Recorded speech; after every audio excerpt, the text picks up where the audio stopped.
Mike, what it do? What it do, man? What it do? What it do? Welcome to Doc TV, man. We in live this Sunday, man. I hope y'all doing pretty good out there, man. You know what I'm saying? Took care of a lot of few things this weekend. Um, got some stuff going. You know what I'm saying? Always happy when I got some motion going. Got some stuff accomplished. You know what I'm saying? Though, man's feeling under the weather today, so. Still have to get out here to the football practice. You know what I'm saying? Not football practice. I'm sorry. They hand out equipment. Season coming up, y'all. You know what I'm saying? I'm excited for that. I'm gonna be a assistant coach, Pop Warner football, y'all. I don't know. That's just crazy to me because you know what I'm saying.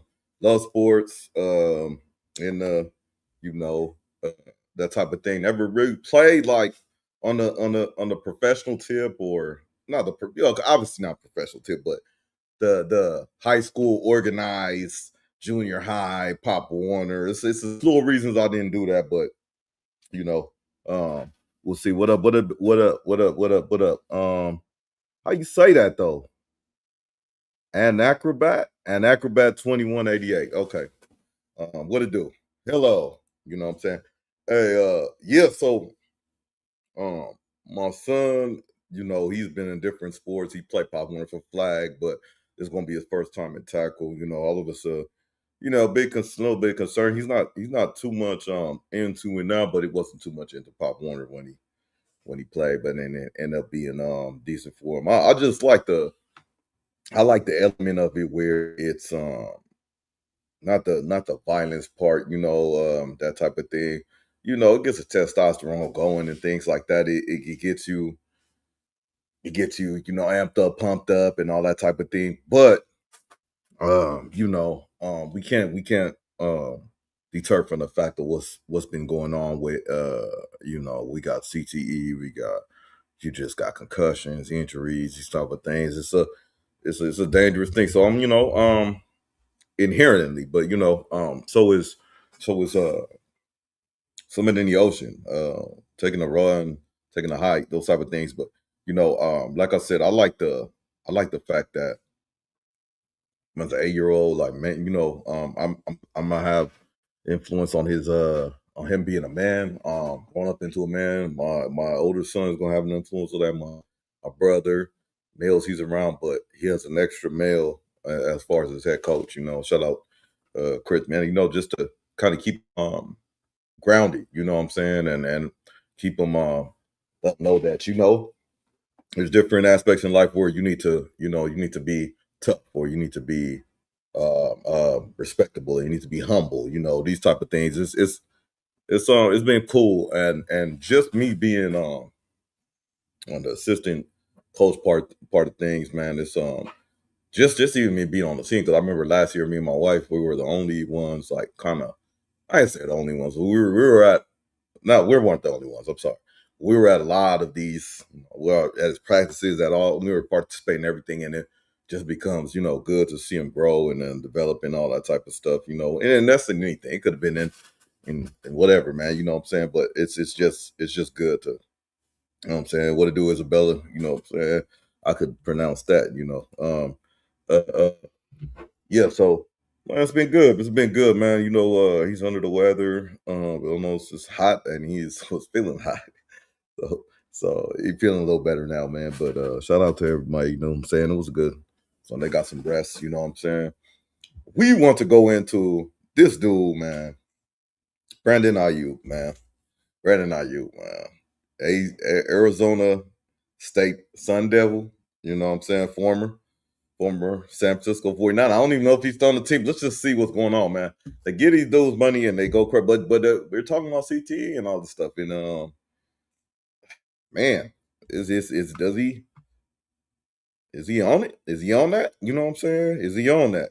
Now we're gonna break into the Flight Mike reaction, and Flight Mike breaks it down well. The title of this joint: How to Destroy Your Life in 8 seconds, y'all. Let's go.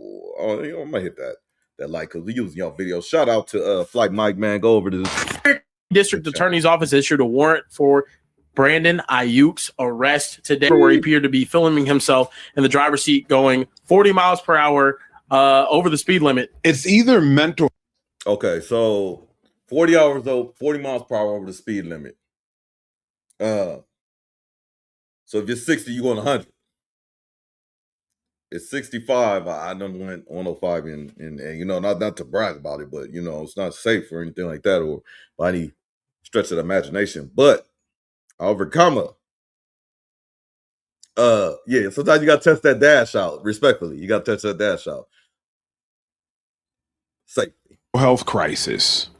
Or he's dumb. But how stupid do you have to be? 5 months ago, I made a video about Brandon Aiyuk ruining his life. And unfortunately, as of today, everything got significantly worse. Last time I talked about how he basically filmed himself committing a crime, flying past Levi Stadium at 100 miles an hour. And I wasn't exaggerating.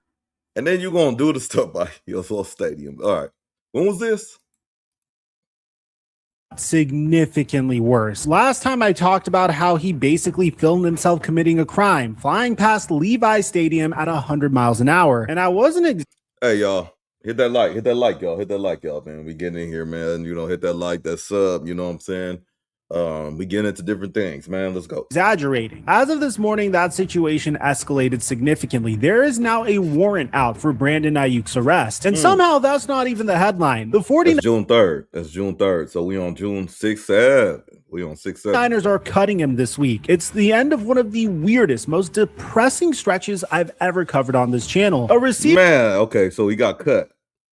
I'm like, bro, what is up with this dude? Like, when is it gonna be over? Like he just got that payday. Niners wide receiver Aiyuk agreed to 4-year, $120 million extension. Let me do my math. 120 divided by 4 is $30 million a year for a wide receiver. Wow. All right.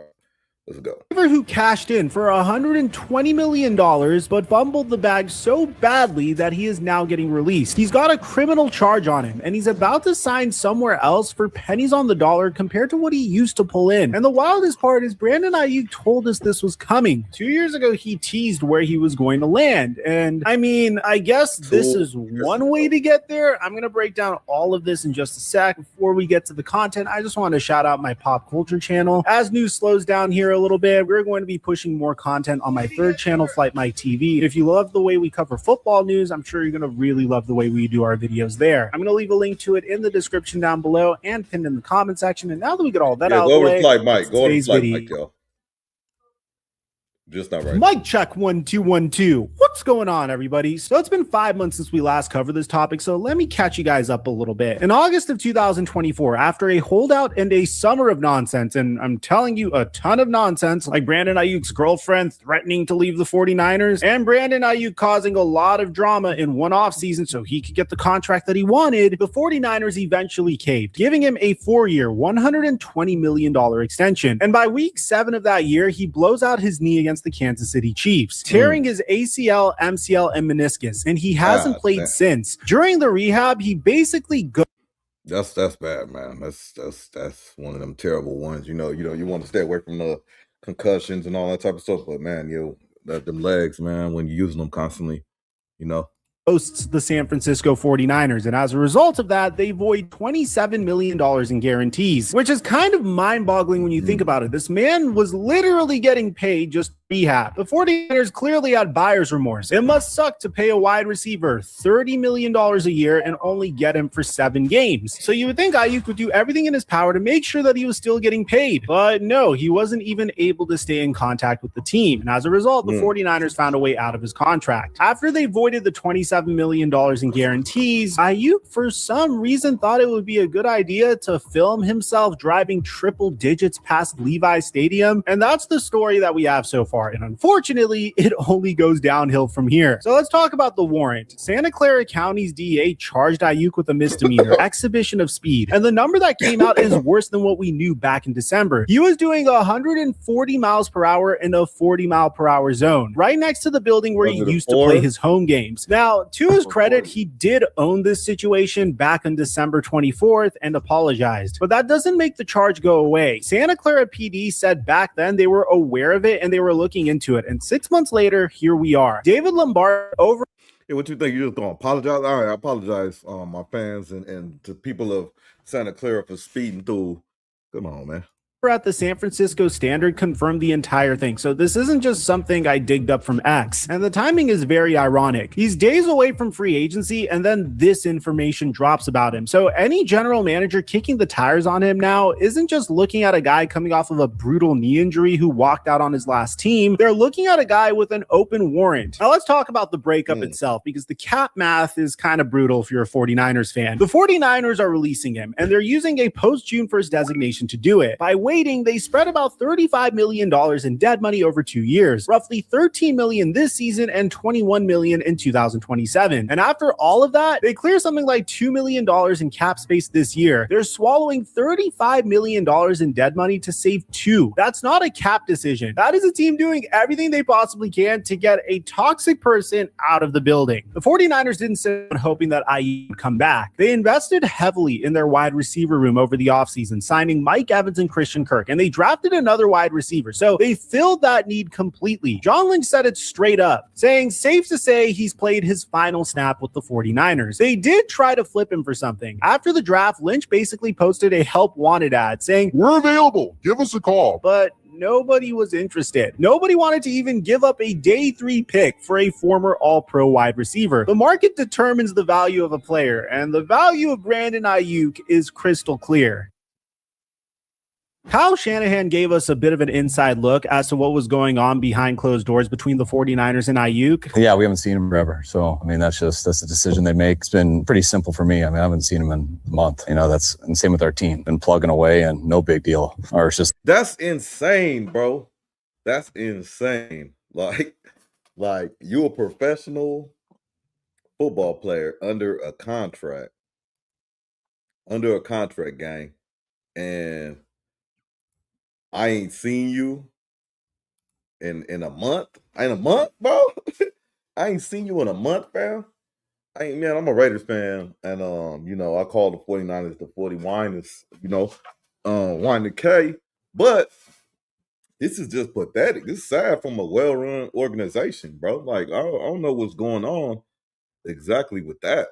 That's something we've been used to for a while, but I know it's new to you guys. So, and then he said it was something that he's never seen in 22 years of coaching, which is really insane if you think about it. Shanahan's coached legends, headaches, every kind of personality you can name, and he's telling you that he's never once seen a guy go completely no contact with the whole building. In my last video, I told you that Kyle Shanahan hasn't laid eyes on Brandon Aiyuk in over a month. It wasn't just distance. The guy went completely dark. He stopped picking up for anybody, which is where I want to at least take a brief moment to address the human element in all of this. Remember, when Brandon Aiyuk was about to hit free agency, 3 teams were lined up to make him one of the richest receivers in the league. The Patriots offered $32 million a year. The Browns offered $30 million a year. And the Steelers offered $27.7 million a year. Aiyuk said no to all of it to stay in San Francisco. Then he lost $27 million the 49ers had already guaranteed him. And now, instead of $30 million a year, he's staring at...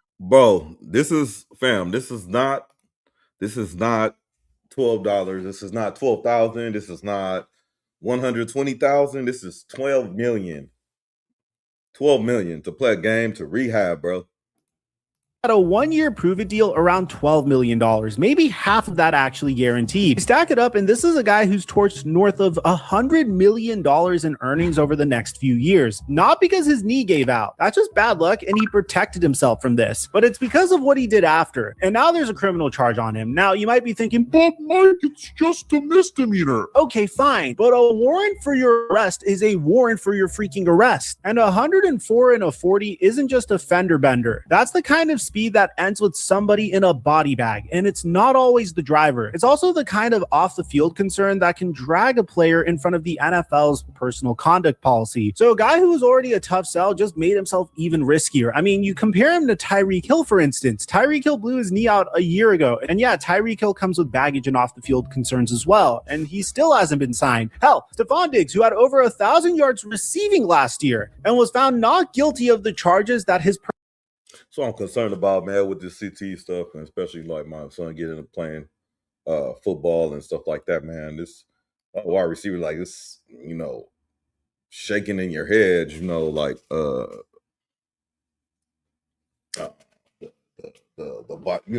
shaking all the time, running, stopping, going, getting hit, you know. I don't know if that's you know, these wide receivers are the ones, seems like, I'm not saying they're all, but let's just look what they just mentioned. Stephon Diggs, talk about Antonio Brown, Aiyuk, Chris Henry, rest in peace. Who else you got? What you just mentioned one. It just seems like they be going through certain things, and man, I don't know, but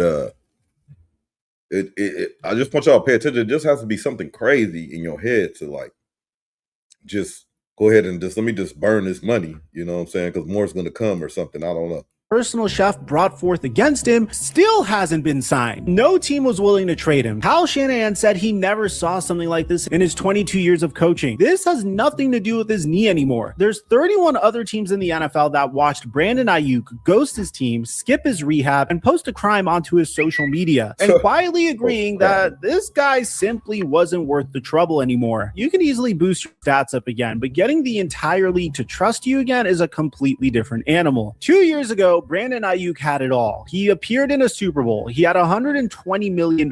His best years were still in front of him. A team that made it to the Super Bowl this last year was interested in trading for him 2 years ago and making him their number one wide receiver. And all of that is gone right now because he did all of this damage to himself. Back in December, I mentioned how Grant Cohn pointed out the 49ers had been hinting for weeks that Aiyuk wasn't doing well, and that when a reporter flat out asked Shanahan if he was worried about him, Shanahan said the press conference was not the forum for that. And look, I know Grant Cohn is very polarizing as a reporter, and I'm going to be straight with you. I am not a doctor. I have no idea what's going on in Brandon Aiyuk's personal life. The only people that really do know are probably the people that are closest to him. But when you line all of this up, going no contact with everyone he works with, a veteran coach saying he's never seen anything like it, doing 100+ through city streets and posting it, now a charge, and that doesn't look like a guy that's being stubborn over a contract. Le'Veon held out and went and played pickup at an LA Fitness. Antonio Brown had multiple meltdowns, but he did it out in the open. Aiyuk just went quiet and started doing things that put him in real danger. I've spent a couple of videos roasting him for fumbling the bag. And on the football side, yeah, clearly he did. I'd be lying to you if I didn't say there is something more concerning going on here. When the people around a guy are dropping hints that he might not be okay, the only decent move is that you hope that he gets the help he needs. I personally hope he's all right. A blown contract you could bounce back from, but any severe mental health concerns or anything going on in his personal life is a completely different animal. And exactly, man, it is a completely different animal, and it's like that's not coming back from. This is going to be progressively worse, you know. And people close to him need to speak up and intervene and stop being blinded by the money, you know, in my opinion. I think it's at least fair to acknowledge that in this situation. But let's go back to the football stuff now that we acknowledged all this.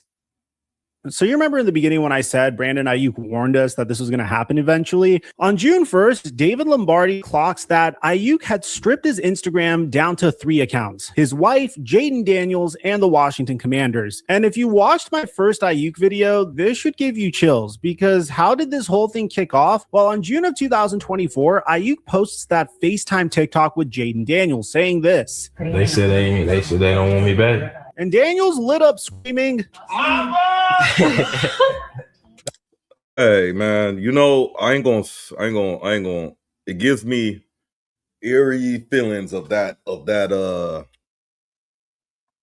Antonio Brown. Me being a Raider fan, that Antonio Brown situation where he finally got his walking papers from the Raiders, where he didn't play a snap, and he turned around and he's like, yeah, I'm free. hey, Jaden Daniels, you better be careful what you asking for. You know, I don't know. He might come in lit up, but you gotta light up the field. But you gotta look at these examples, fam, of what he's putting in front of you. You know what I'm saying? He don't even realize what's That going was on. the moment that everybody understood that Aiyuk wanted out and wanted to go play with his old college quarterback. 2 years later, after making it to a Super Bowl, a $120 million that blew up, a torn up knee, the disappearing act, a warrant, he's actually about to go do it. Washington's been the favorite to land him for months now, and the ties are everywhere. Him and Daniels were teammates at Arizona State back in 2019. Adam Peters, the Commanders GM, was in the 49ers front office when they drafted Aiyuk in 2020. So the guy who helped pick him and his college quarterback are both sitting in DC right now, and Washington reportedly knows full well how badly he wants to be there. Daniels was even asked about this, and he played it cool, saying that his buddy's football future was out of his control. So what would the deal here actually look like? Well, according to Spotrac, Brandon Aiyuk's market value is around $12.5 million on a one-year deal. One cap guy figured it's more like $7.5 million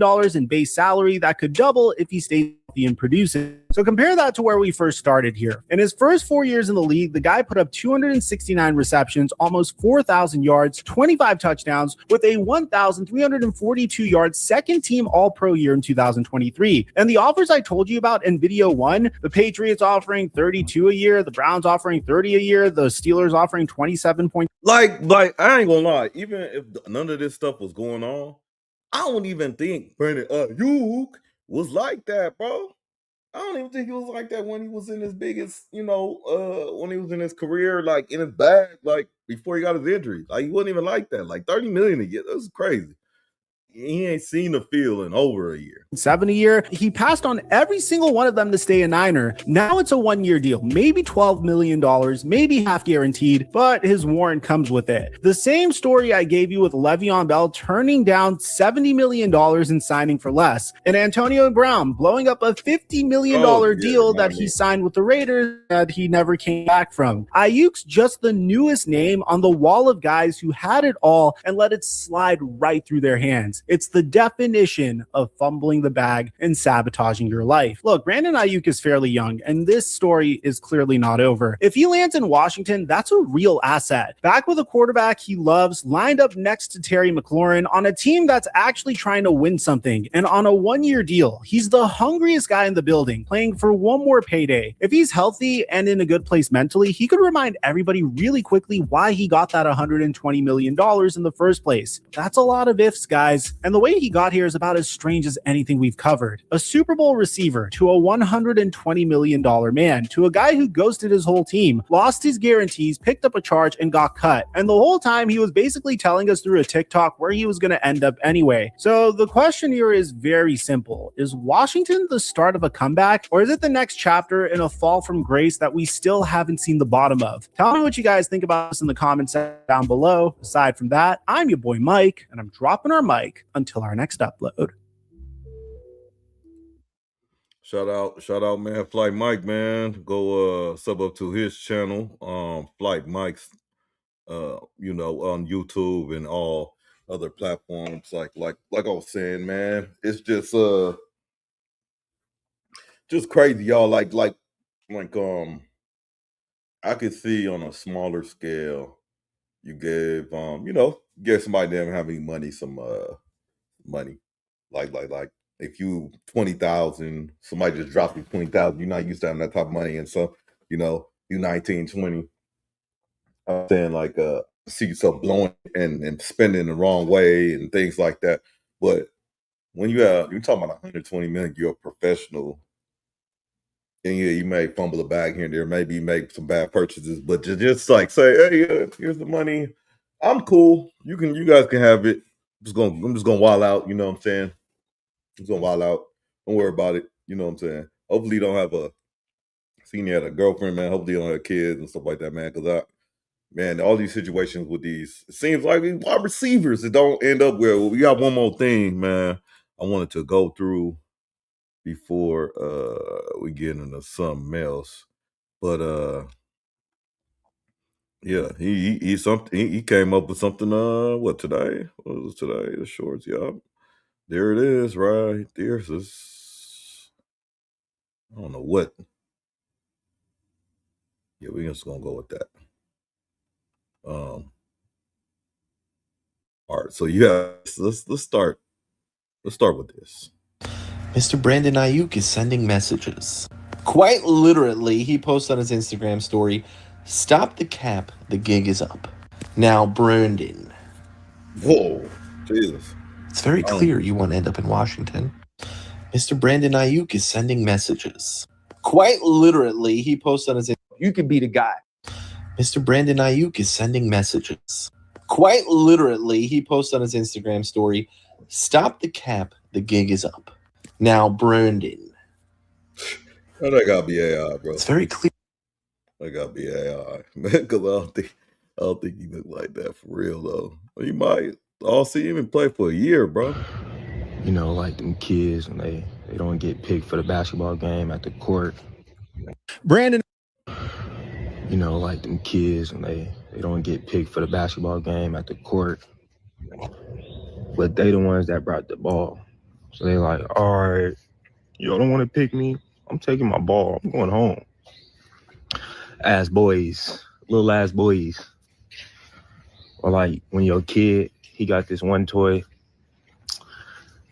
but he don't really know how to use it correctly.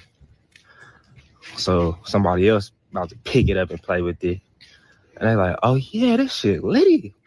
And they're like, wait, hold on, that's my toy. Ass boy, little ass boy.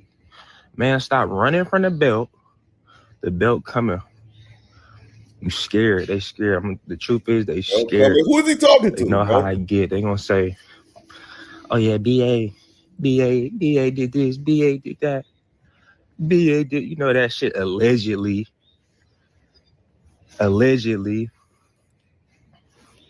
But what they not gonna say is BA suck at football because they know how I get. And they running from that belt that's on the way. It's inevitable. It's coming. Stop running. Stop being a female dog. Stop being a female dog. Stop being a little cat. Stop running from the belt. You know, like them kids when they don't get picked for the basketball game at the court. But they the ones that brought the ball. So they like, all right, don't want to pick me? I'm taking my ball. I'm going home. Ass boys. Man, shout out to Brandon Aiyuk, man. I just feel unfortunate he had all that generational wealth he could change a lot with. Even if he blew some, he could still change a lot with his future kids, his current kids, or whoever his family. Just do some good things with it, but you crashing out right now. And if you were not crashing out, somebody is powers to be pushing you into that direction. You need to get that addressed, man. But then tell me what y'all think about Brandon Aiyuk, man. Is he gonna end up in the the Washington Commanders uniform? What's gonna go on, man? Because you lost the bag, man. But that's that part of the section, man. This segment. I'm sorry. Yeah, Doc TV, man. Hit that like. Shout out to Flat Night. Shout out to all of them, and let me know what y'all think in the chat, man.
It's not gay to get pegged. What's up? Bitch ass. And I fuck with Dope. I had to tell him last night. And I didn't think about the fact that Spody Face is like the most irrationally anti-WACK figure on the West Coast. It's two great replacements that's there anyway. Because I mean, I ain't finna, cool. And from that, and I'm gonna be real,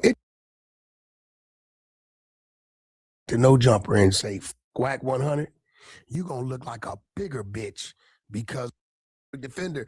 I'm spot on and never fall back. That's what you're saying. I don't know that to be true. I have absolutely no idea. I told you. He came in. It always give me. From my perspective, like Ant sounded. Places his. Found out what the Ant in Ant Hefe stands for. Oh, this guy before extra. Sporty one. He never swung back one time. Every time WACK called me. Spody Face and Munchie B. A whole nother just say use a what don't I would want like you to to say. talk about this bill and gay all the time. That should be good enough for you. You don't need to be Man, what the are you talking about? You have just Travis. stop. You had Don't appreciate you so saying you that saying he shit. never took Uber? Maybe it happened once, but I don't appreciate you talking about. Would you agree with me? I think it's obvious that Spody Face and Jay Hood on the podcast not going to work. No, I believe it's that. Maybe you could kind of dip in.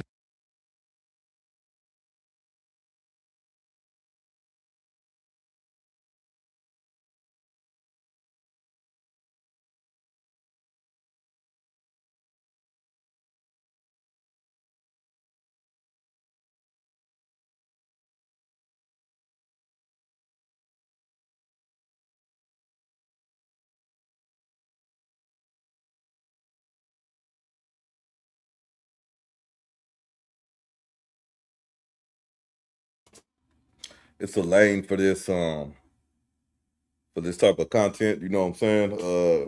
It's a couple names for it, but it's a lane for this. But I watch it for entertainment, man. Like it's like watching a soap operas or something like that. But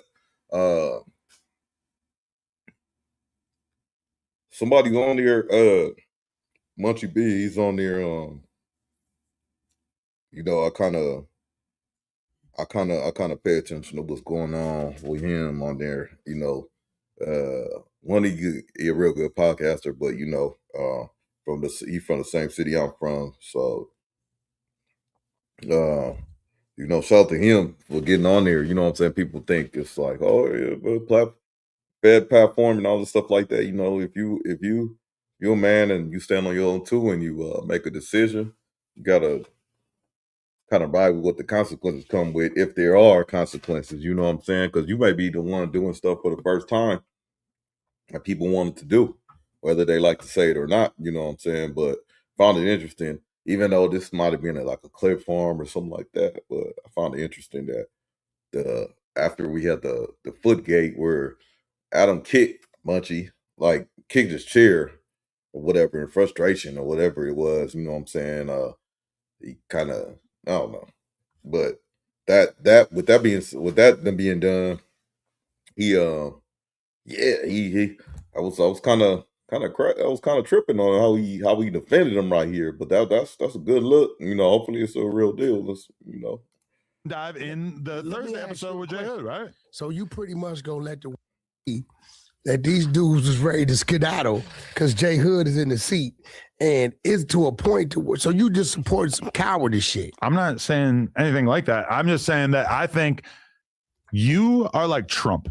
What? You can't just have a bunch of Republicans and Democrats around each other and think it's going to be all good. No, what you because mean? You the let Democrats sit in there. The Democrats hate Trump so much that it overrides everything. I don't think you let Doughboy sit in there. Why they did some whack hate? But Doughboy is a fucking total non-affiliate. Custer. Nephew's a Crip. So what's the problem? Spody Face is a Crip. Okay, but would you agree with me? I think it's obvious that Spody Face and Jay Hood on the podcast not going to work. No, I believe it's going to work because Jay Hood's done with it. He already established his respect and he's done with it. But I don't think Spody Face seems like he wants to sit down with Jay Hood. Because he's scary. So won't you tell me, because Spody Face is scared to be in the same room as Jay Hood, you want to put Nephew on a whole nother show? Say that. I think that they're probably not going to be able to get along going forward. And I also think that the Munchie B J Hood is going to be weird because of the fact that Munchie hates you so much and J Hood has to like stand on business. As a man, you should be able to say what you gonna say as a man in front of anybody. And said people right here I done told you was rats, right? When they sit right here, do I tell them they're a rat? I tell them they're a rat. Yeah, sometimes. Yeah. I know sometimes. I'm going to tell you. That's what it is, right? So at the end of the day, if you pretty much saying, all right, Spody Face and Munchie B is leaving the Tuesday show because they scared to be in the same hood as J Hood. They could stay on the Tuesday show. Then we're just going to create another show out of the way because I really like J Hood's energy and I really want to do a pod with. I'll say this, man. I mean, people are more tapped into the no jumper allure and all that type of stuff. I feel like I watch it enough, but he's constantly, Adam 22 constantly auditioning or you know, pretty much assessing people that may be possible hosting. His type of thing is I want joints from the streets or whatever it is. I need to have the right mix of them. So he likes J Hood. You know what's funny is he started with Moose Man and Doughboy from winning that competition and said, "Hey, I want to have like a little different look." I could tell he just wanted like a little weird look on the podcast. Not calling them squares, but you know, just a non-affiliate look, if you want to put it like that. But Doughboy ain't working out, and he just said, "You know what? He's trying to be a member, so let's just get another member. That'll bring me more views." With him consistently, I think he was an amazing addition to the channel. I just don't think. I think having the Tuesday show be 3 turned up members plus me and Lush, it proved to be too much. Or really, I just think J Hood is just too what? He's amazing. He's fire. Too what? I'm saying too what? He's a little, he's just a little too aggressive. And too aggressive? They're on other sides. You don't call these motherfuckers aggressive when he talking about on B team, I'm splatting shit. But they're chilling. On F4. Spody and Munchie B, no issues. They're chilling. On some real shit, I would love Spody Face say he ain't coming back. Munchie B say he ain't coming back. No, Munchie B actually just said that he doesn't want to be on a podcast that turns into a fucking gang member summit every week. He even said that he would be happy. What? That's what he said. What? He said he would. I ain't gonna lie, man. I don't know what's up with the timing of a departure or possible departure. As far as Munchie goes and all that type of stuff, but possible departure. You also got Spody, Spody, whatever. Sporty Face. Spody Face. He say he's not coming back at all. We'll see if that still reigns true or not. But the fact of the matter is, you got some turmoil there. But even if it's because of J Hood, not because of J Hood, I don't think that's what Munchie's about. But the thing about it is, he has a valid point, man. Why? Oh, that's so easy. You got so many felons in one place. Easy call. Calling the boys, that's an easy pullover on when y'all leaving or something. They did the Snoop before Jay Leno's show, right? Look that up. Be happy to be on the Monday show with Doughboy and Moose. Inglewood family, A-Trade Gangster, 40 Crip. It always been that. But everybody was getting all along. of them is enemies, But right? everybody was getting That's along. a gangbang summit. So now we bring our Carson Crip. That's neutral. He's neutral to these dudes. Yeah. But gang affiliation is one thing. WACK affiliation is another. So listen, just say you's a bitch and you scared to say what you gonna say, because they wouldn't say that shit if I was sitting in there. Say what? I guarantee you they wouldn't say none of that. They wouldn't say none of that. Munchie be 115 pounds. Let's be real, bro. Like, you should be like, yo, Munchie on some real shit. You a blind dude to take a Uber up here, bro. No, he doesn't. That's a fact. No. Bet. Stop talking about that. It's a fact. It's just, I hate when you talk about like people getting hurt up here, people getting. I'm not saying that. But why you keep saying the Uber thing? Because A, it's not true, and B, it makes it sound like you're asking for something to happen here. I see who brings up every week. I know. So I'm here. You're not here. Oh, I'm here. I'm here. You're not here. Adam, No, you're not. I'm here. Stop fucking saying that. I'm shit. here. I don't appreciate you saying that. I'm here. No, you're not. And I don't appreciate you So saying you that saying shit. he never took Uber?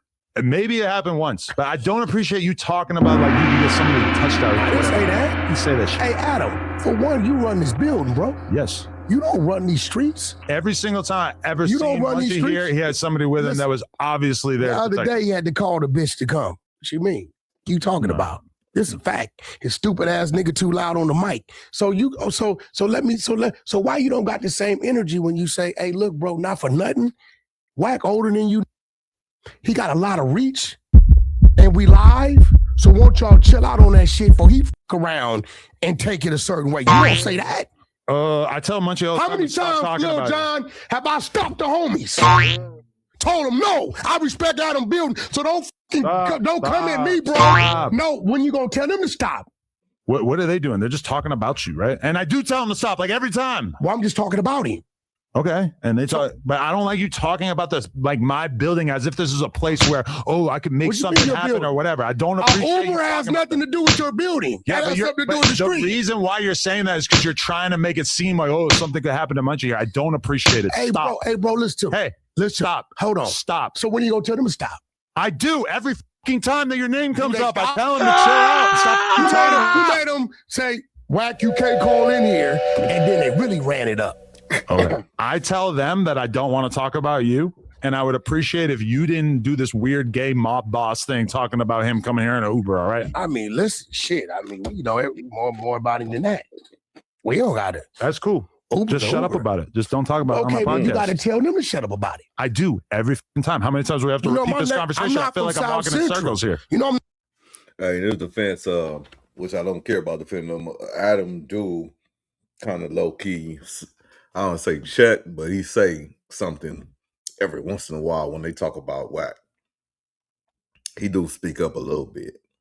not from South Central. Everybody knows you from the Valley. I'm from 4 miles down that street. I don't got to go to the freeway. Cool. I don't appreciate you geotagging us either right there.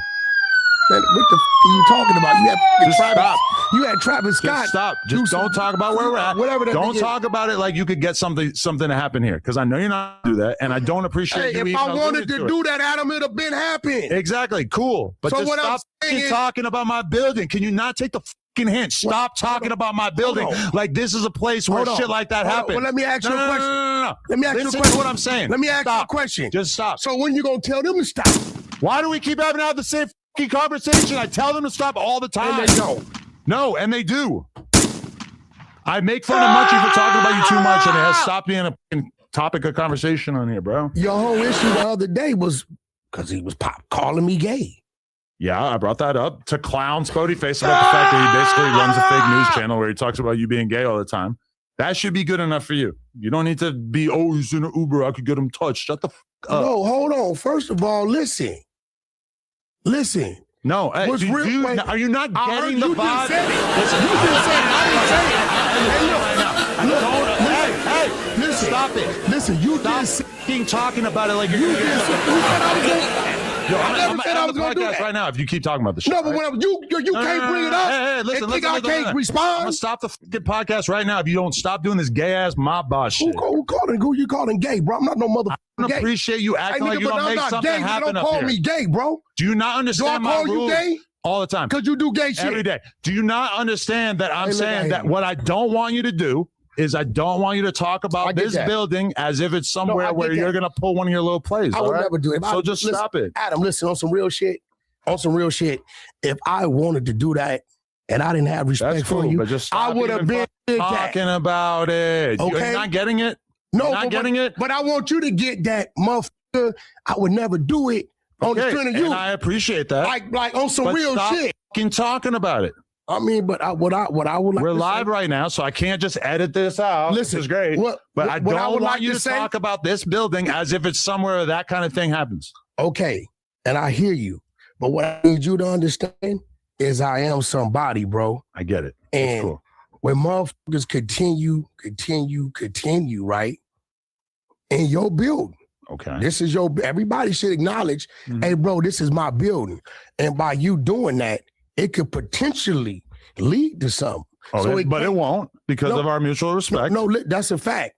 And thank God that people do call me because it be shit going on I don't even hear. I don't be watching the live like that. You get what I'm saying? People hear shit and get to, I'm like, bro, leave that shit alone. That's just hiding. That's bro building. So what? Right? But what I'm telling you is it can't be a silence to whack, but motherfuckers got to all out because we got to respect the building. We should all respect the building. I don't let them sit here and say stuff about you without having some sort of foundation to it. You know, if Spody wants to say WACK is gay, he's going to be interrogated about what his evidence is, and then I'm going to make fun of him if he doesn't have evidence, which is what happened multiple times. Low key true, man. Anyway, hold on, bro. Let me call me an Uber. You're supposed to laugh. I'm in my face. My intention is to figure out a way where all these hosts can be comfortable, because it's been my goal for a long time. And people have seen this with the Monday show. It's my goal to have multiple different streams on No Jumper on a weekly basis. I've been thinking about how we could do a Thursday show for quite some time now. I would like to make it happen. We're going to figure it out. I definitely don't think that J Hood, Munchie, and Spotify being on camera together is going to work in the long run. But hey, look, I'm satisfied with that because it's going to look the way it looked. I'm just trying to figure out. I think you should put somebody else. I don't know who. I mean, shit. What about? I like the Veil dude. Veil don't really talk that much. I'm gonna be real. Nope. Oh, okay. He just beats people up. No, I love Veil, and Veil is streaming and shit like that. Why the did he get up here if he don't talk that much? I don't even make sense. Veil? Yeah, because he beat the dude up, and that's my boy from back in the day. Also, he wasn't up here based upon his pod. I've been friends with Veil since 2009. Oh, okay. So he's got a little bit of Moose already doing too much. What Moose do? He got Monday. He got the news. I'm gonna figure it out, but you know, I hope that Spody Face is not trying to like fully exit the premises. But hey, but this is the thing about we're doing this live show on June 24th, which by the way, everybody got to go get tickets for the live show on June 24th. But if Munchie's out, if Spody's out, well, J Hood got to be in. What if Crip Mac's there? What if WACK's there? I mean, I'll let you do your little, with the little shit you be doing. I don't, Listen, we got this June 24th. 24-hour ciphers and shit like that. That'd be the shit. We're not doing that for a while, but that was a dope boy sleepovers and shit. Yeah, that was dope boy. Dope boy just wanted to sleep in the same room as Crip Mac. But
Yeah, so I left off where.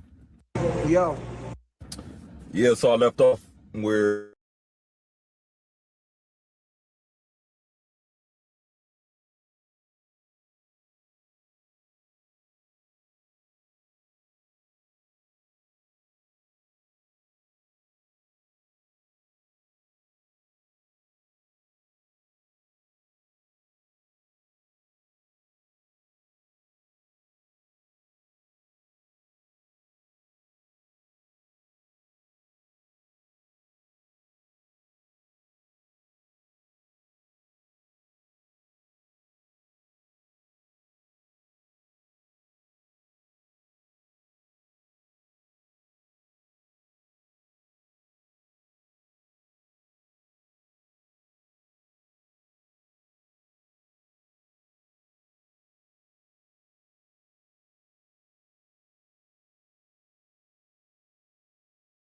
As we age and look back at our favorite players throughout the years,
as we age and look back at our favorite players throughout the years, we sometimes realize that they may not have been as good as we remember them to be. Eli Manning will get into the Hall of Fame.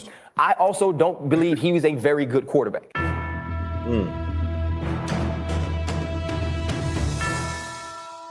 Now I know that some of the players on this list will upset certain fans, but hey, reality is that these players are just not as good as fans think they are. Joe Namath, New York Jets, Los Angeles Rams. Hey, if we're gonna anger some people with the selections for this list, we may as well start right away. His career win-loss record was 62, 63, and 4, and he only had a winning record in 5 of his 13 seasons. Namath's 27,663 career passing yards, 72nd all-time, 173 touchdowns, 103rd all-time, and 220 interceptions, 20th all-time, are just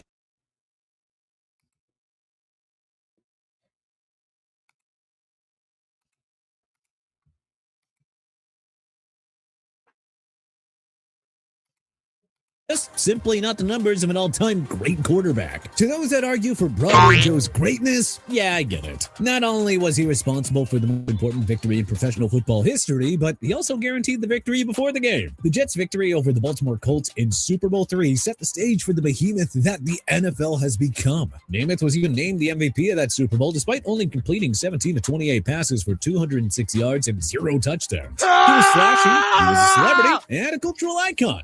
And playing in the New York market certainly shaped his legend. But, I mean, Joe Namath just won one very important game. The rest of his numbers, they just don't really match his status as an all-time great. Frank Gore, San Francisco 49ers, Indianapolis Colts, Miami Dolphins, Buffalo Bills, and New York Jets. Frank Gore is an interesting case. His 16,000 rushing yards might rank him third all-time, but he is 18th with 81 career rushing touchdowns. Gore did have 9 seasons where he rushed for over 1,000 yards, but he never led the league in rushing yards and or touchdowns. The running back was named to 5 Pro Bowls, including 3 straight from 2011 to 2013. But he never won any major award. In fact, Gore never finished any year in the top 10 voting for MVP. He was a very good running back. But those who argue that he was a product of his longevity really do make a good point. Bob Greasy, Miami Dolphins. If someone told you that you could have a 14-year career as an NFL quarterback in which you'd be a first-round draft pick, named to 8 Pro Bowls, be a 2-time All-Pro, a 2-time Super Bowl champ, and a Hall of Fame inductee, would you take it? Yeah, you probably would. But if you're Bob Greasy, well, you still wouldn't be among the game's greats. Kind of like Joe Namath before him, Greasy was a good quarterback, but not exactly a great one. Over his 14 years in the league, the Dolphins quarterback never led the league in any of the following categories: completions, attempts, or passing yards. His 192 career touchdown passes and 172 career interceptions show that he was just as likely to turn the ball over as he was to throw a touchdown. The bottom line is that the Dolphins didn't lose because of Greasy, But they didn't exactly win because of him either. Terry Bradshaw, Pittsburgh Steelers. Winning 4 Super Bowls certainly carries some cash, earns a player a certain level of respect. When you add in 2 Super Bowl MVP awards, that level of respect definitely increases. But Bradshaw was definitely more a product of being on a dynasty than any individual ability. 5 members of that stifling defense have since been enshrined in the Hall of Fame. However, a simple look at Bradshaw's numbers show that he was not exactly elite. His 27,989 passing yards rank 69th all time, and his ratio of 212 touchdowns to 210 interceptions support that argument. You know, I wasn't alive for this Bradshaw era, or not saying alive, but I wasn't an adult. But he's definitely one of the ones, if you look back at YouTube and stats, and I'm like, man, big carry, you don't really see what's going on. My era, definitely going to be Eli. We're going to see if he's going to put Eli on this list. Winning 4 Super Bowls and being on TV every week as one of the game's leading analysts certainly helped. Yeah, man, if y'all in here for the first time, man, we just chilling, man, and into Sunday or Monday next week, you know what I'm saying? We chilling, streaming. Just hit that like, you know what I'm saying? Or participate, man. We here, man, answering questions and shit. You know what I'm saying? Let's go. Boost one's status in the eyes of fans. And that was most definitely the case when it comes to the Steelers legend. If you asked football experts to rank the greatest quarterbacks of all time, Terry Bradshaw probably wouldn't make the top 10. Gale Sayers, Chicago Bears. Now, we're not saying that Sayers wasn't a great back. Just saying that he's another on the overrated pile. I mean, a quick glance at his resume will show you a Hall of Fame player who was a 5-time All-Pro, had 4 Pro Bowl selections, and several other honors. Others will point out that before injuries, Sayers was an incredible running back. But therein lies one of the issues with an overlook of his career. In his 7 years in the NFL, Sayers only played a full season 4 times, and his final 2 seasons combined for a total of 4 games. His career was just too short. Maybe he was just so dominant in such a short span of time? No, not really. He amassed 4,956 yards on 991 carries in his career. He was good. He was very good.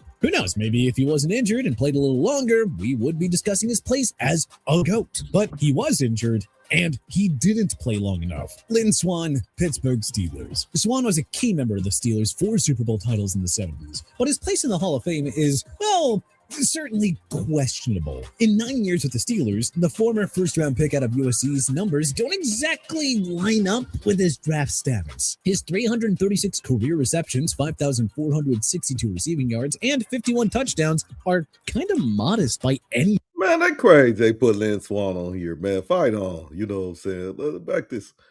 Stop. Certainly questionable. In 9 years with the Steelers, the former first-round pick out of USC's numbers don't exactly line up with his draft status. His 336 career receptions, 5,462 receiving yards, and 51 touchdowns are kind of modest by any standard. Over his career, those numbers average out to 37 receptions for 607 yards and 6 touchdowns in a season. Those are not the numbers of a top-flight receiver.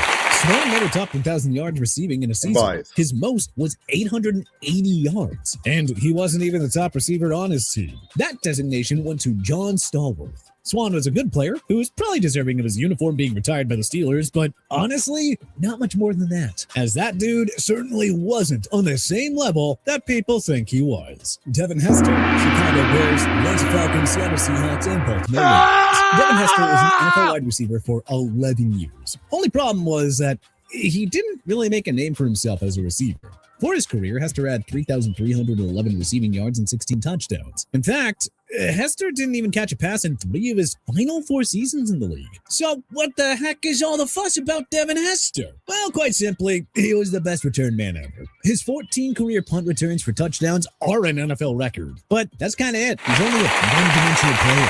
Russ Grimm, Washington. Let's re-examine the career of Russ Grimm to see if he's as good as we remember. Man, so what do y'all think so far, man? Who should be on this list? Who shouldn't be on? I'm going. Lynn Swann should be on here. Devin Hester shouldn't be on here. Gale Sayers. What do y'all think? No, he's not.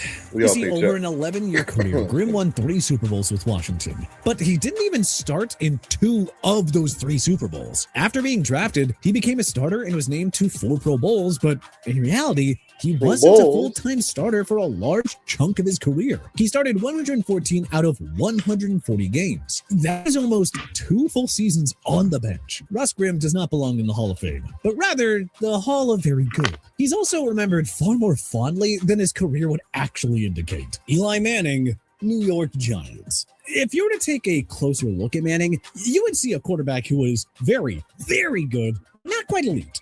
Definitely not worthy of all the praise that is heaped on him. And maybe even possibly not worthy of the Hall of Fame. Now, in his favor, Manning is a 2-time Super Bowl champ and a 2-time Super Bowl MVP. He threw for over 57,000 career yards and had 366 touchdowns, which is 11th all time. And yet, for his entire career, he had a win-loss record of 117 and 117. Simply put, Manning was just as likely to win a game as he was to lose one. He never won a major award. He was never considered to be the best quarterback of his era. And the only statistic he ever led the league in was interception thrown, which he did 3 times, those being in 2007, 2010, and 2013, respectively.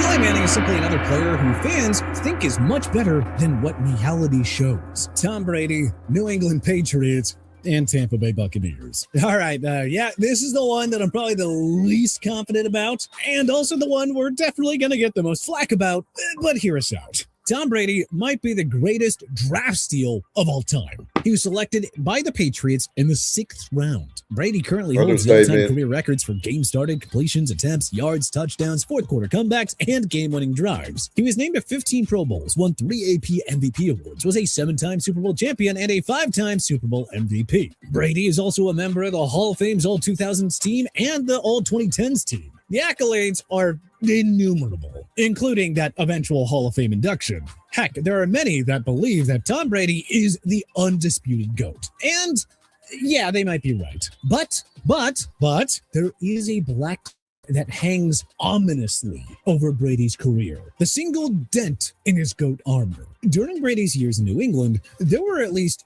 3 instances that we know of where the team, the quarterback, and the coach attempted to game the system. In 2007, we had Spygate, when the Pats were caught videotaping the Jets illegally. Then we had Deflategate in 2015, which saw New England accused of intentionally deflating footballs to give Brady a better grip on the ball. Said investigation ended with Brady suspended for 4 games. Finally, in 2019, the Pats were once again caught filming the Bengals sideline during a game. Now, I'm a believer of the adage, where there's smoke, there's fire. So, for me, the cheating, and I believe there was probably more, really damages Tom Brady's status as the undisputed GOAT. Because, realistically, his overall success definitely was influenced by some less than ethical means, thus damaging his reputation, and maybe he wasn't quite as good as we all think. But hey, what NFL player over the years do you think has become a little overrated by the fans? Do you agree with the choices we made on our list? Who do you disagree with? Let us know in the comment section below. If you like this video and learned a thing or two, then hey, clicking the like button helps us out a ton. And you know, we really appreciate it. If this is your first time coming around to TPS though, then hey, subscribing is a great idea, because we put out videos like this every single day. But as always, thanks for watching, and we'll see you guys next time.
Running back is one of the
Do you guys remember when Peggy was trying to take down my channel?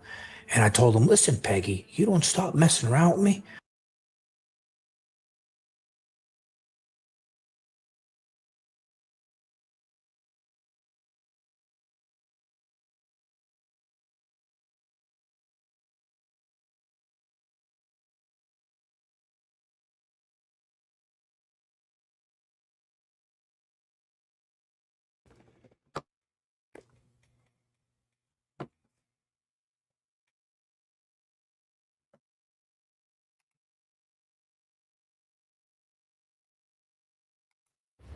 Do you guys remember when Peggy was trying to take down my channel?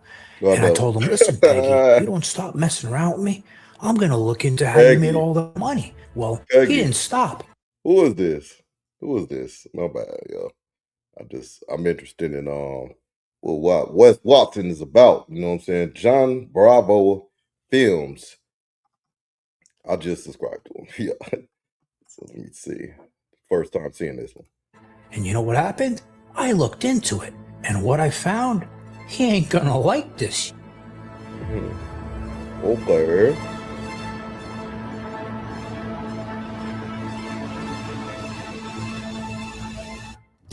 Wrong question. Wrong question. Hey, Wes, how am I gonna do it? How do I make millions? How do I become financially secure? How do I elevate my family's life by getting myself in a position financially that cures this constant desire to be in a better place? You don't chase money.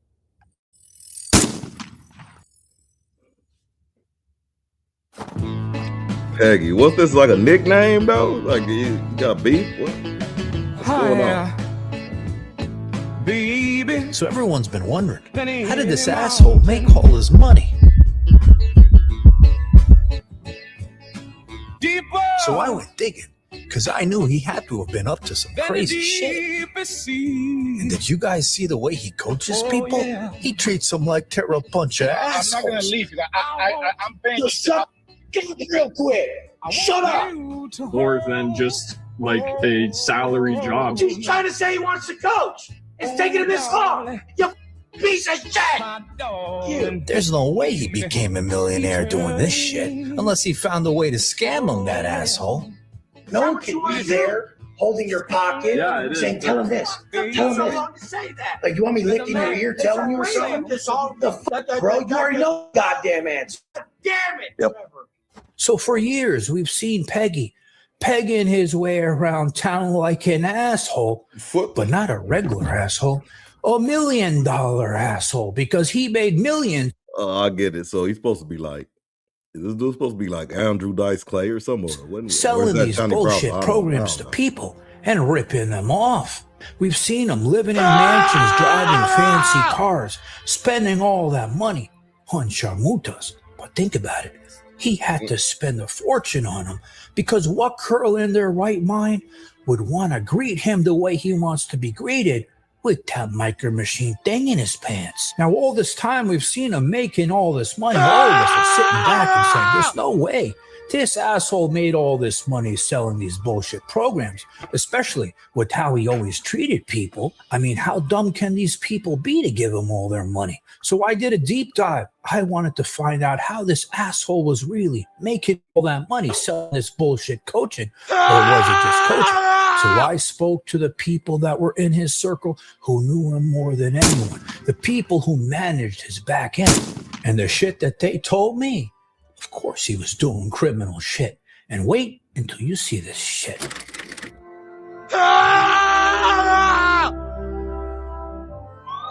So to understand the story fully, we first gotta go back to see how people found this asshole online to sign up for his bullshit.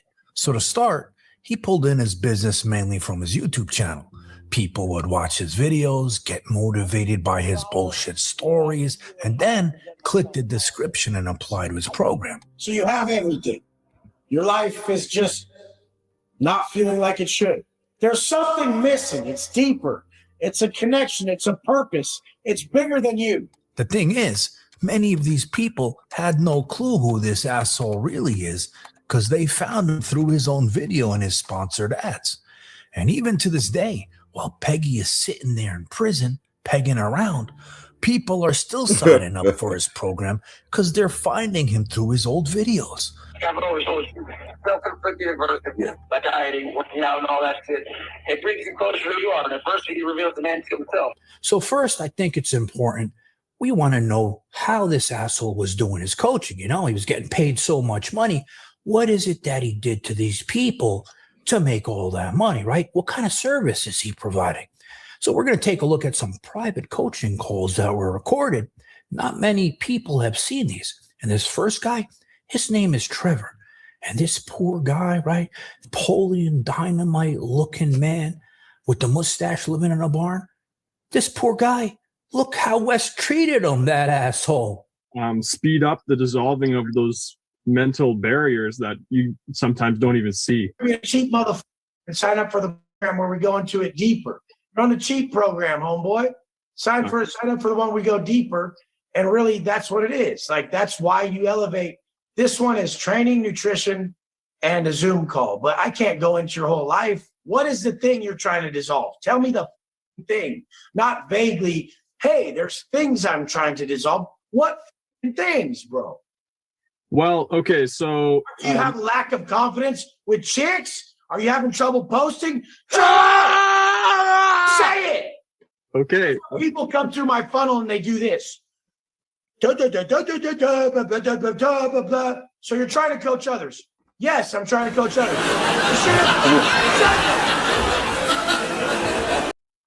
I guess what I am starting to realize now, what my most recent breakthrough I've had mentally is that I see how it's possible to actually make more than just like a salary job to actually get. He's to say he wants to coach. It's taking him this long to say he wants to make money online. You piece of shit. Next time, just say, I want to make money online. Dip shit. Is that what you want to do? Yeah, it is, but... It took you so long to say that. Is there ways of dissolving? God damn it, Trevor. Do you get how stupid that is? Yes. And now next, you know, after he was done pinning around with Napoleon Dynamite, that poor man, right? He found a Mexican guy. And this Mexican guy, he's going to be our hero because he wasn't taking any of Wes's shit. And he even called Wes's mother a sharmuta. Do you know Matt? Yes, and guy from go turn the labels around, and there's numbers on the back, and go learn something for once in your goddamn life. Because I'm not going to be someone who's going to tell you it's hard when little kids figure it out. How old are you? I'm 48.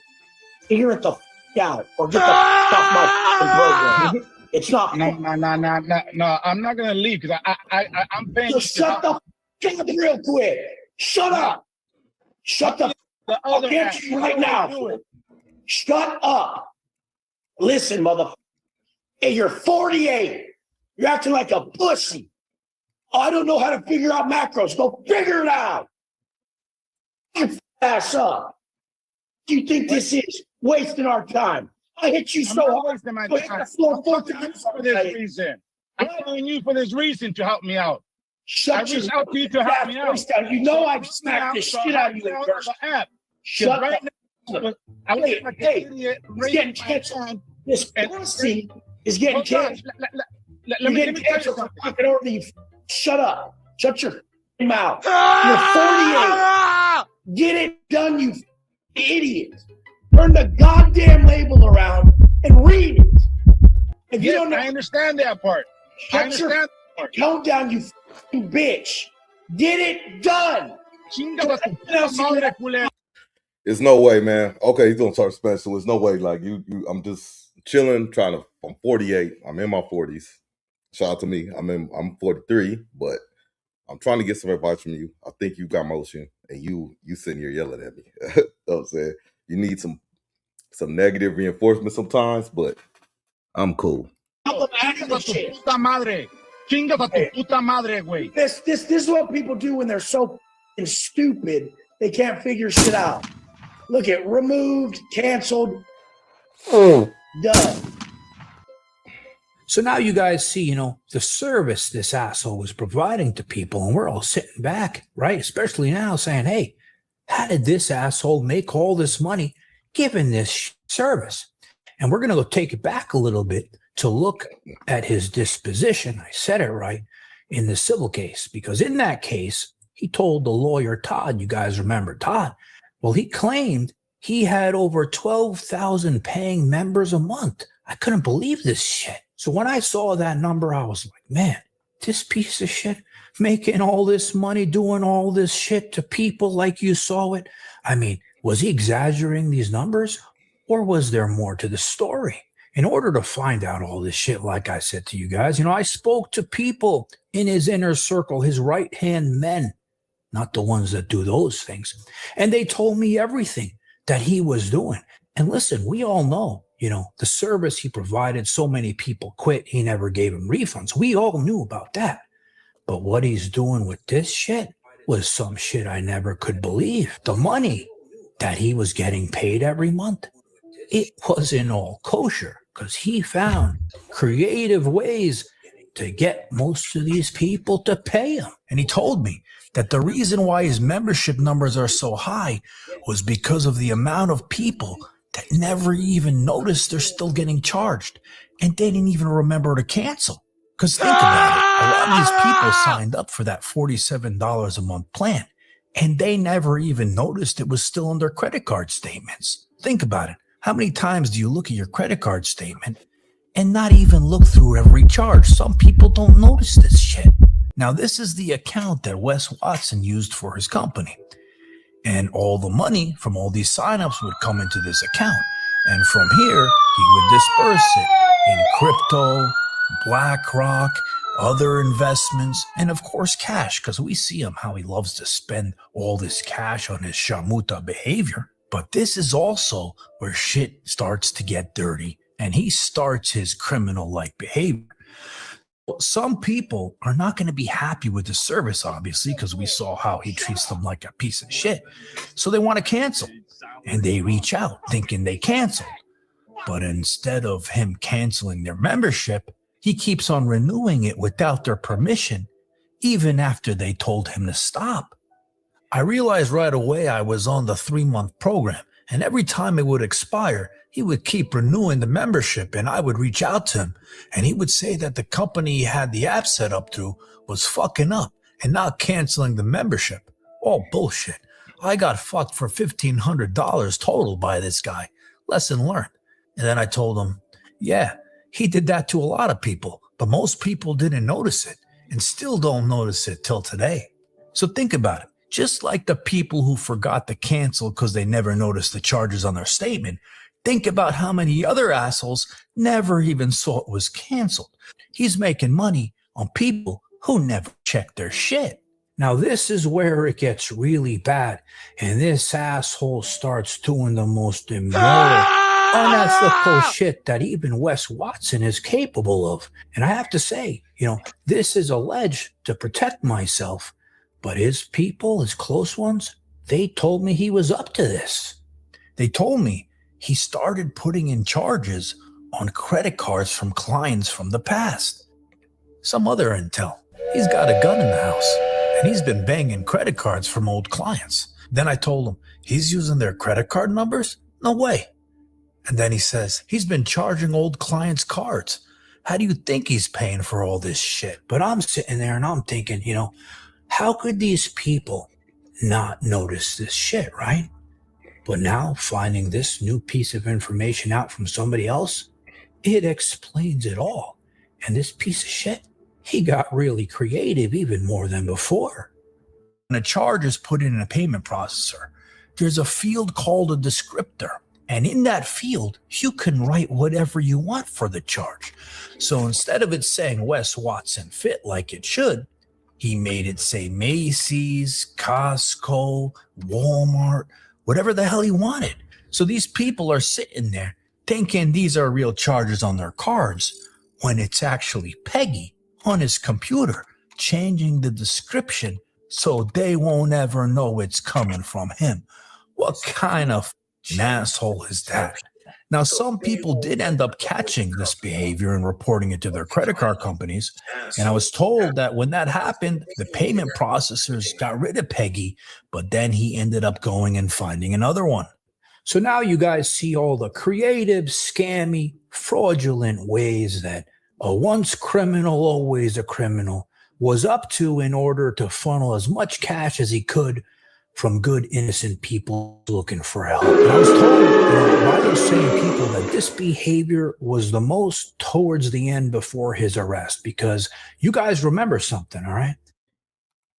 The monster, his ex Valerie, Megan now, they're all suing the shit out of him. They all want money, right? So Wes had this bright idea, okay, to try to cash out as much money as he can, hide it all in cash, spend it all. Remember, we saw him in those Sharmuta clubs throwing all that money around. Well, the reason why he did that was because he didn't want anybody taking his money. And he thought if he spent it, nobody could take shit.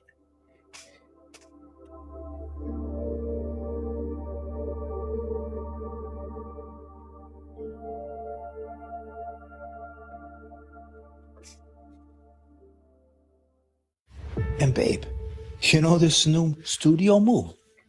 Do you know what kind of a pain in the ass this is? I haven't been able to film a video for days. Yeah, Andrew Dice play. Man, go. That's funny. Wes Wasson, interesting character.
Today, we're diving into the lore of J Hood.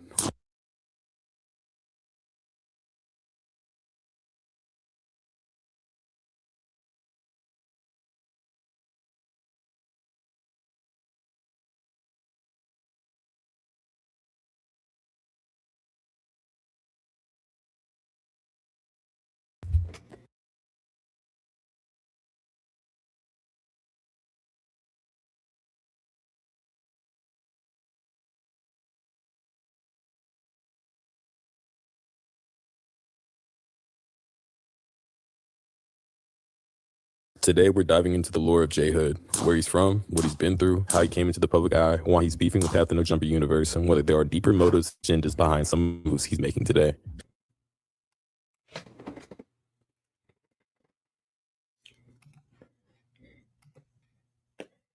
My bad, y'all. I was saying how I like Jay Hood.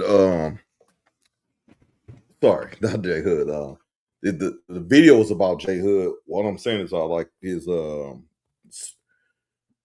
Big Chat, Small World, the channel. I just rolled up on him. You know what I'm saying? Let me see. Let me make sure I'm saying that right. Big Chat, Small World. Yep. 16.9K. It's up and coming chat. Hey, the outro, man. It's dope. But yeah, let's get into that, man. Let's get into that. Jay Hood shaking up these content streets. Hopefully don't spin over to the real streets, you know what I'm saying? But let's check out this breakdown though. Jay Hood's real name is Robbie Ross, and he's from Carson, California, and claims Stevenson Village Crip. A lot of his early stories center around Carson politics, Stevenson Village, and especially his issues with the East Coast Crips. But I'm not going to pretend that's the whole map, you know. LA politics is complicated as fuck, right? That goes. Let's tell the whole story. So you're from Carson? Yeah, I'm from Carson. Carson, people think Carson is like the suburbs. It's not. I've been shot on 2 separate occasions in the city. It get tricky out there. Like, you know, we got the East Coasters out there. That's who we've been getting into it with since the beginning. I grew up with Carson was an area where, you know, people start moving. I got a homie. His peoples lived in Inglewood, moved to Carson. It's just like kind of like it's not further. It's further away from the airport, but you know, it's not Inglewood. all them dudes though. I got a big brother from over there. There's only 2 Crip gangs in Carson. Okay. Us and them, us and the East Coasters. Okay. And we go to the same schools and we like choose like different sides, like come like 8th grade. So when you were young, like what was the lifestyle like though? Were you just outside like every day, just hanging out on the block, or not really? Hanging out. No, I used to play football. I used to play football. Carson is like all the football players turn gang members. Football players turn gang members, but like everybody that was on my football team, for the most part, I'm still cool with. But it's still like it's people that was on the football team that was present when I was shot, you know, that I feel like participated in it. You know, so it is what it is. And then it's like it just get deep, it get tricky. I grew up in the Hoovers too, though. Oh yeah. Hell yeah, I grew up with the Hoovers in the Hoovers my whole life. Or my cousins is from A-Tray Hoover, or my hangout with the Hoovers and in the shotguns every day. And the A-Tray gangsters, I be over there every day too. So that's like those like are allies. Well, Jay Hood says he got shot at 16, was in and out of juvenile hall, and eventually caught a murder case. According to him, they originally hit him with multiple serious charges, but he ended up taking a deal and doing 11 years. And that's where the Jay Hood war really starts. Apparently, while he was incarcerated, people say he went 50-0 in fights with people claiming they have never seen him lose. They really paint that guy to be Superman, I ain't gonna lie.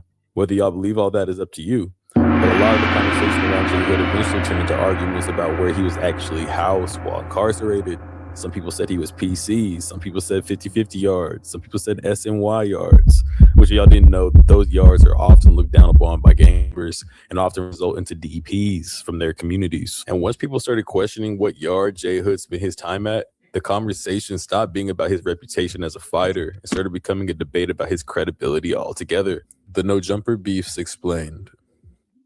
So the first guy on this list is going to be Munchie B. Now, Munchie B and Jay Hood at one point, I think were cool.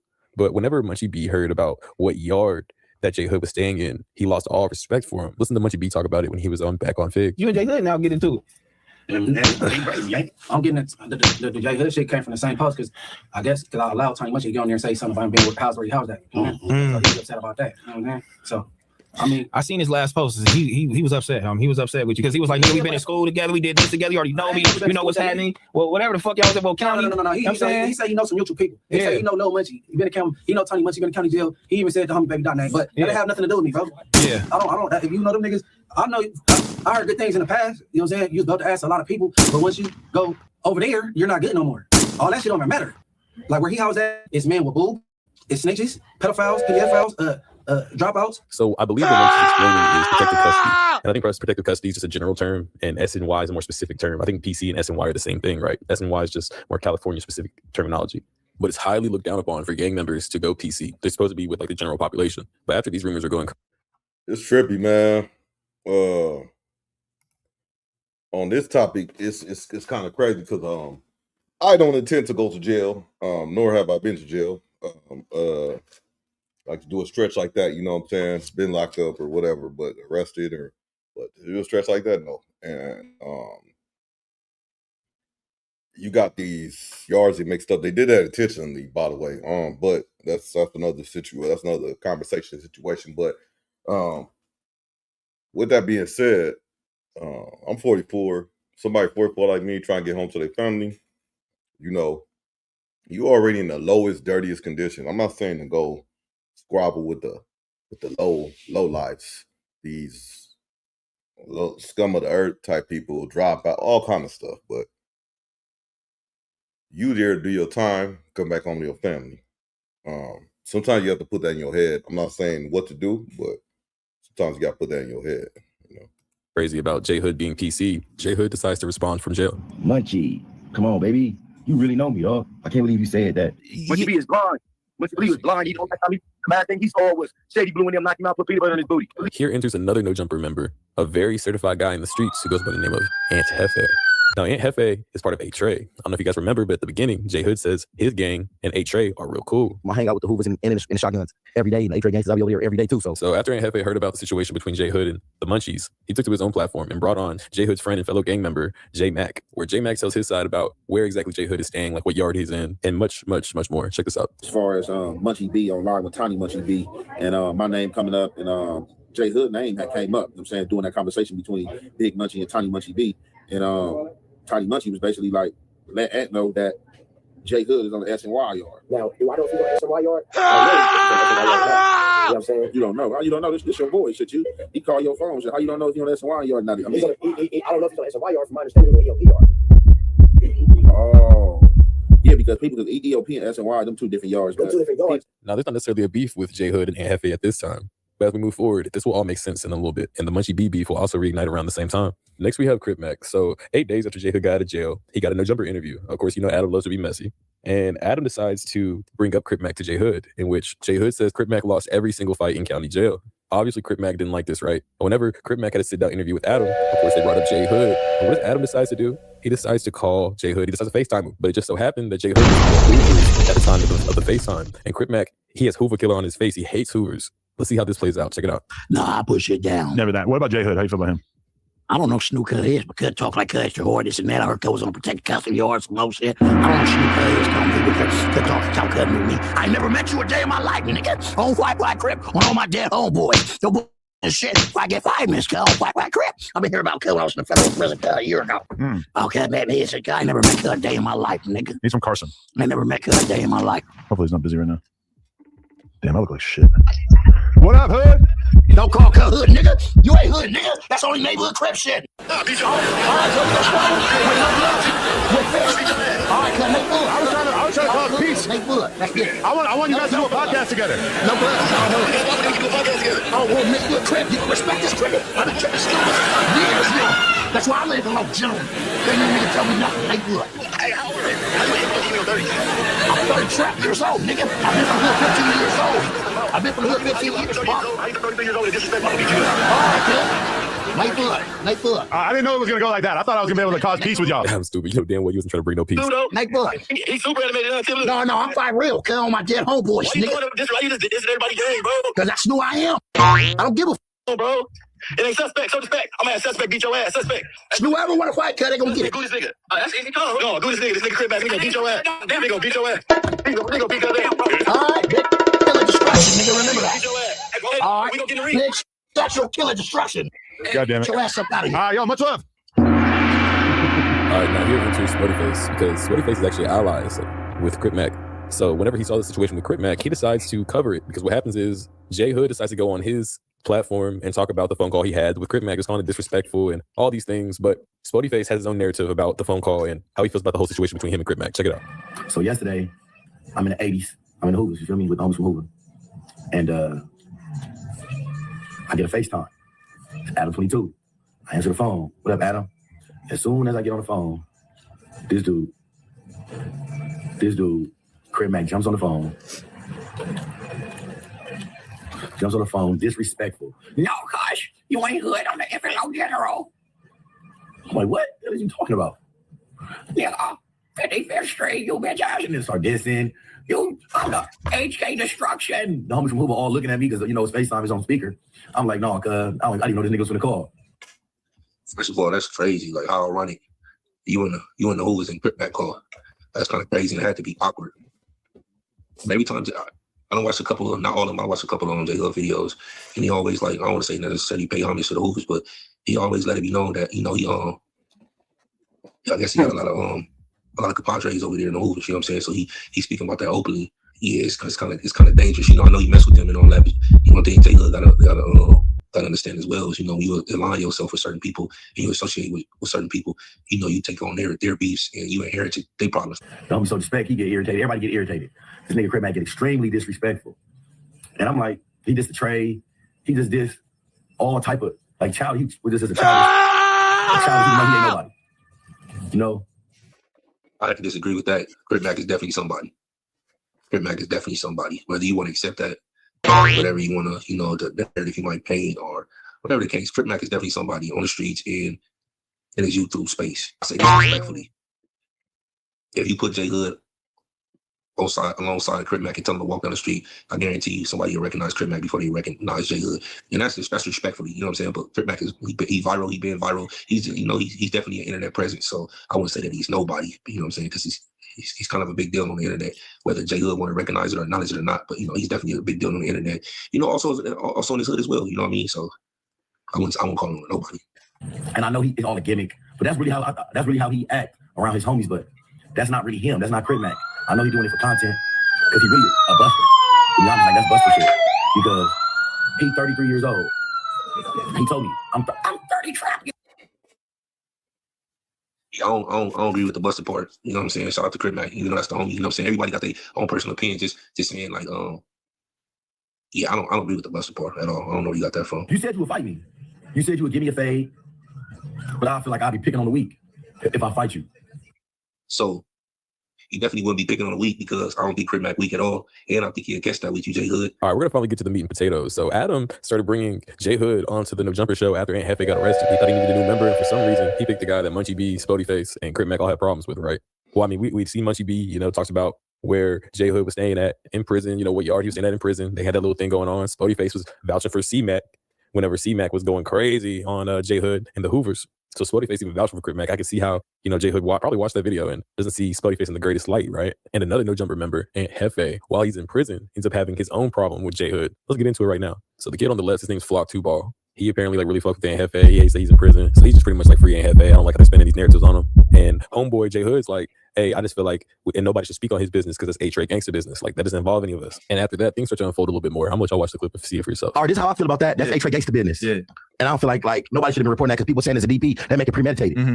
That make it first-degree murder. If you talk about it if you DP, that mean it was orchestrated. People was talking about it before it happened. That's like telling. Mm-hmm. Everybody saying it was a DP. It wasn't no DP. We don't know what was going on. Mm-hmm. And that's A-Trade gangster business. That's how I feel about that. Yeah. He's from Pacoima. Yeah. No, he's not. My dad. Right? I'm from 661. Yeah. From AV. Yeah. My dad from over there. From 2B, even like Unc. Yeah. Like he said his dad is like a WACK disciple. WACK my uncle. We got two WACK lovers on here and a Lush. I love WACK. I love WACK and all WACK lovers. That's my uncle. That's family. That's family. Dead homies. I'm team WACK. Dead homies. Whatever issue with WACK, got issue with. I don't fuck with that. Yeah, but y'all got like studio beef. Y'all ain't got no real beef, bro. In the streets, y'all ain't trying to hurt each other. Tell him that. Yeah, y'all ain't trying to hurt each other, bro. Because I'm here. Dead homies, like I'm rocking with WACK. Dead homies. That's my family. Like I can see. That's like you meet this nigga for folks, cuz. This deeper than rap, nigga. It's family. Yeah, well, nigga said what he said, bro. I don't know what he said. I don't even be following the internet. I just know that's my family. I'm talking about I said what I said. Spody hates WACK so much that he putting fake news on. What you say? Gay. I definitely don't put up fake. You call him gay. You can't call one nigga gay, not call everybody gay. You can't call one nigga gay, not call everybody gay. What that be? Yeah, you know what's going on. You can't call one nigga gay if you're not talking about the gay niggas in your community, bro. Who gay in the community? You know what's going on, bro. I really don't. I'm not about to go back and forth on that. I'm not going back and forth either. Yeah, me neither. Damn, what that supposed to mean? Bro, like you see like you got an intent like what? We can swabble. You said what? You swabble. No, let's just pause. Let's go right to it. That's easy call. Wait, let's talk about. Stop talking about. I'm just talking about, bro. You can swap after this, bro. It's cool. This escalated quickly. No, it ain't escalated. This regular program. Fool. We ain't. That's nigga. That's PC. No, that's what nigga. How we call you for face PC? Nah, you could have did that on you online doing all that. I'm not online, bro. You just it's a conversation that brought up. I see you should have. Bro, come on, call me PC. Oh wait. What the fuck? Yo. Yeah, that shit. Yo. So Spody Face and J Hood to go out and squabble. They like walk down the street and they say apparently they squabbled. I don't know the exact specifics. I haven't heard any info besides from WACK. He be lying though. I don't know the exact specifics of the situation until I hear from Spody or J Hood, but apparently they went and squabbled. Now they come back inside and you can already read the body language, right? Strong words. Oh wait, these guys just came back. We'll have to collar on the shirt. Look good. What up, guys? Glasses. I got him. What's going on? Where your glasses at?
No, I'm not doing it. No, I'm not. You have a bet that I'm gonna let you pull out of it. You got pro. But you're doing it. No, I'm not. You're doing it, bro. Because I'm the most important podcaster here, and I can leave whenever the fuck I want. I thought that was you. I thought that was you, Bruce. I thought that. No, you said no. I heard you say. I'm the new guy. What did you say?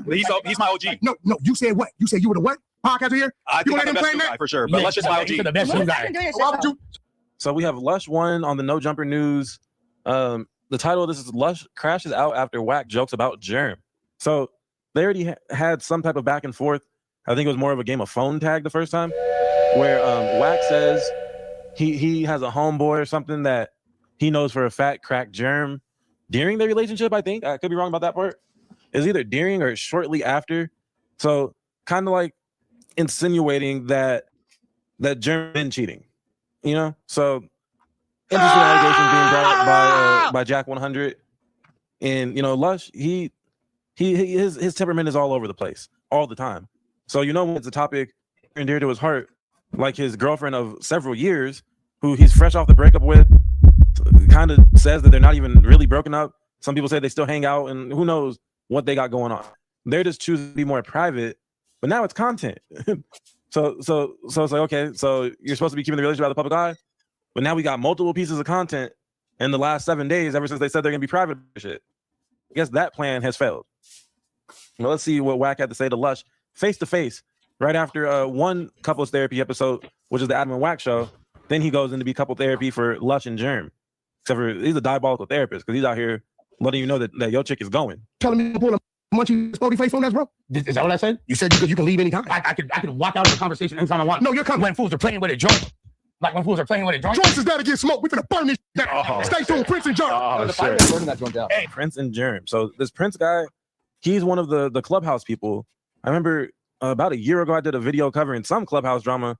I think Loose Cannon was in the car or something too. And it was right around the time when Poetic Bison started getting cool with.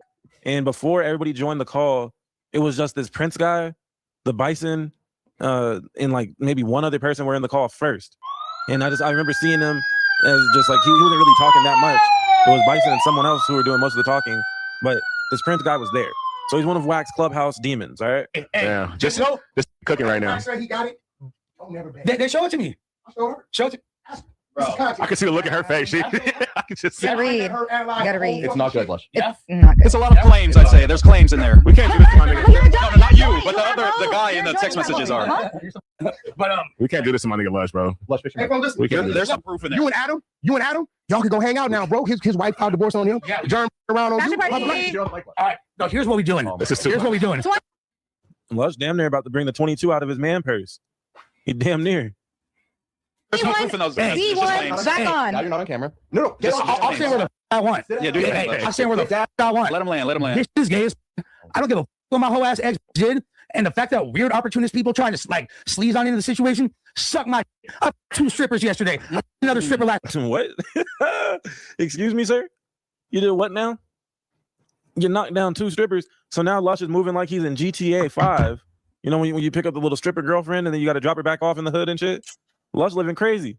And this is what Adam was alluding to about, man, fuck it, I might as well be single. Lush is out here having threesomes and shit. So interesting. So Lush, his relationship is at the point of no return. He must not plan on going back to Germ, but that doesn't mean that he's not going to be offended by news that she's allegedly sleeping with other guys that are somewhat related to the No Jumper universe. She works a man's where I'm sure she's one of the only females on the job most of the time. So she kind of has her pick of the litter just at work alone. But then now you have WACK saying one of his homeboys cracked, and Lush is mad. And he's trying to act like he doesn't care, but I mean, look at his face.